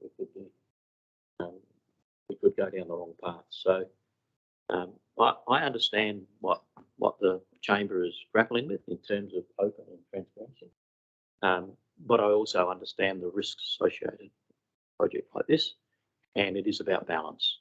And you know, we're not going to walk away from getting that balance right. Councillor. I'm just wondering whether we might be better off to lay this on the table until they get more information and work out the legal advice. I wonder how we'd be, Simon, Councillor Simon, if we lay it on the table until the next meeting to give them time to get the figures. I mean, I in principle don't have anything against that. I just can't really see how any legal advice is necessary for this, really. I mean, I'm no lawyer, obviously, but it's just saying how much we spent. Like,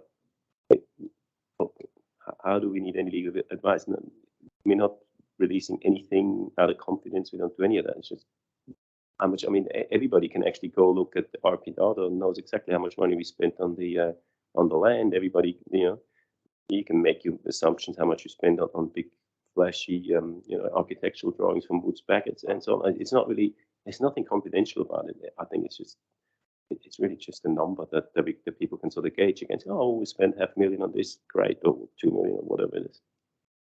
I really don't think that it needs legal advice. But if the council thinks that this is what we need to do, we need to wait another month for that number to come out, then, well, I won't stand in the way of that.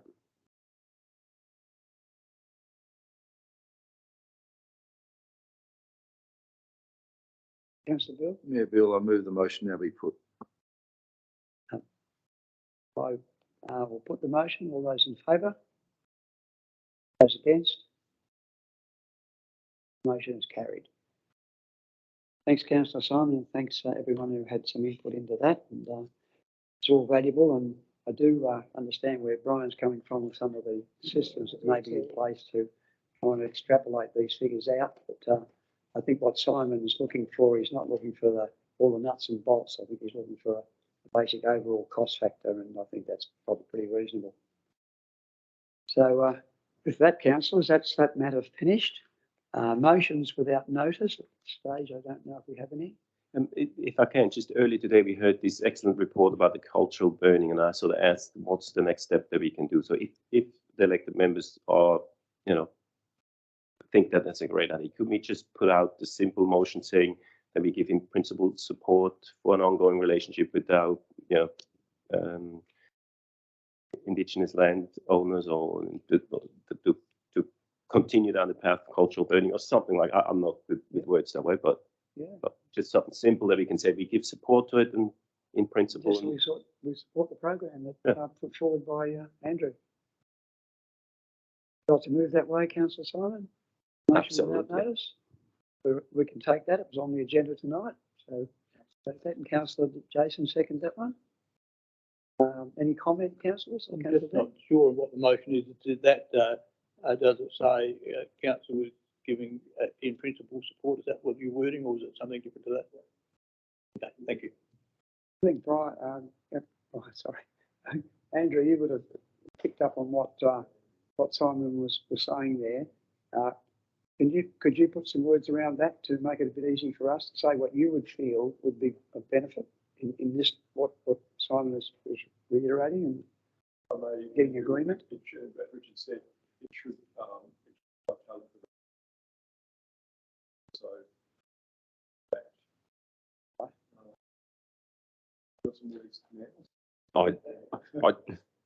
I think the words will be around that councils furthering developing the relationship to, improve practices around cultural burning on council land, or I think that's the flavour of what you're looking for, so that it's actually not just the information report. So there's a little bit of affirmation around that for everyone. Absolutely.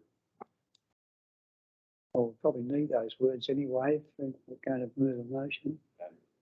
I will probably leave the room for the next one, and I'll type something out, and then at the end of it, get some words.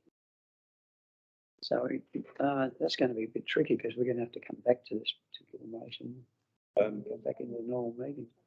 We have to anyway. We've got to move in a second, though, and I think everyone's happy. It's just tidying the words up. It's just tidy. You're comfortable, councillors, if we just tidy the words up? It's in principle, I think we know what we're talking about. Okay, thanks so much, Richard. That'd be good. That will come back to us. So I had a mover in a second, and now I need all in favour. That's carried. Thanks, councillors. And now we need to move to our confidential section. I need under section 92 and 3 of the Local Government Act 1999, in order to be made, with the exception of those persons listed, all other persons present at the public and the public be excluded from attendance to this meeting, in order to consider in confidence a report item GAP 11.1, appointment of Deputy Chief Executive Officer and Senior Officer Salary Structure Adjustment Procedural Review relative to the provision of information and disclosure of which would involve the unreasonable disclosure of information concerning the personal affairs of any person living or dead. That accordingly, on this basis, the principle that meetings of Light Regional Council should be conducted in a place open to the public has been outweighed by the need to keep this discussion confidential. Councillors, you'd be aware that we have. Oh, sorry, I need to move if we go into confidence first. Councillor Dean, and someone second, Councillor Simon. No, I'm definitely not seconding that. Because early in the meeting, as you remember, we were talking about exactly this, saying, and I was strongly saying we shouldn't go into confidence for that because I think there's nothing to hide from anyone. So, okay. So, yeah, I'm definitely not going to be seconding this one. Well, I mean, I'm sitting on the fence. What's the council's view on this matter? Mayor Bill, we've already moved a motion earlier about going into confidence. This just formalises it. And I took on board Councillor Sam's comments that we can discuss it in confidence, but we can release it immediately after if that's our wish. We'll specify parts of it. So, yeah. So once we've discussed it, the outcome. We've had a vote on it once. This is just giving the detail. Mr. Mayor, at this juncture, I'm declaring an interest. Okay.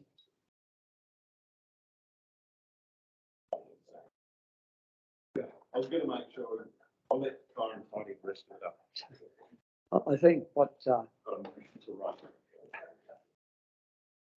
The rats leave the sinking ship first. I think we've got a bit of a conundrum here. I can understand totally what Councillor Simon's saying, but on the same token, I think what's going to happen, this matter will be discussed and it will be immediately available to the public, but the discussion won't be.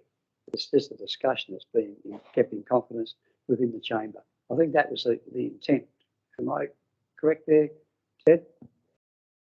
So that's all. There's nothing secret, but when we're talking about people, I think sometimes it's probably best it stays in the chamber till the outcome, and the outcome can be provided to all and sundry. Mayor Bill, do we have a seconder? I've moved the motion. Do I need a seconder to, excuse me?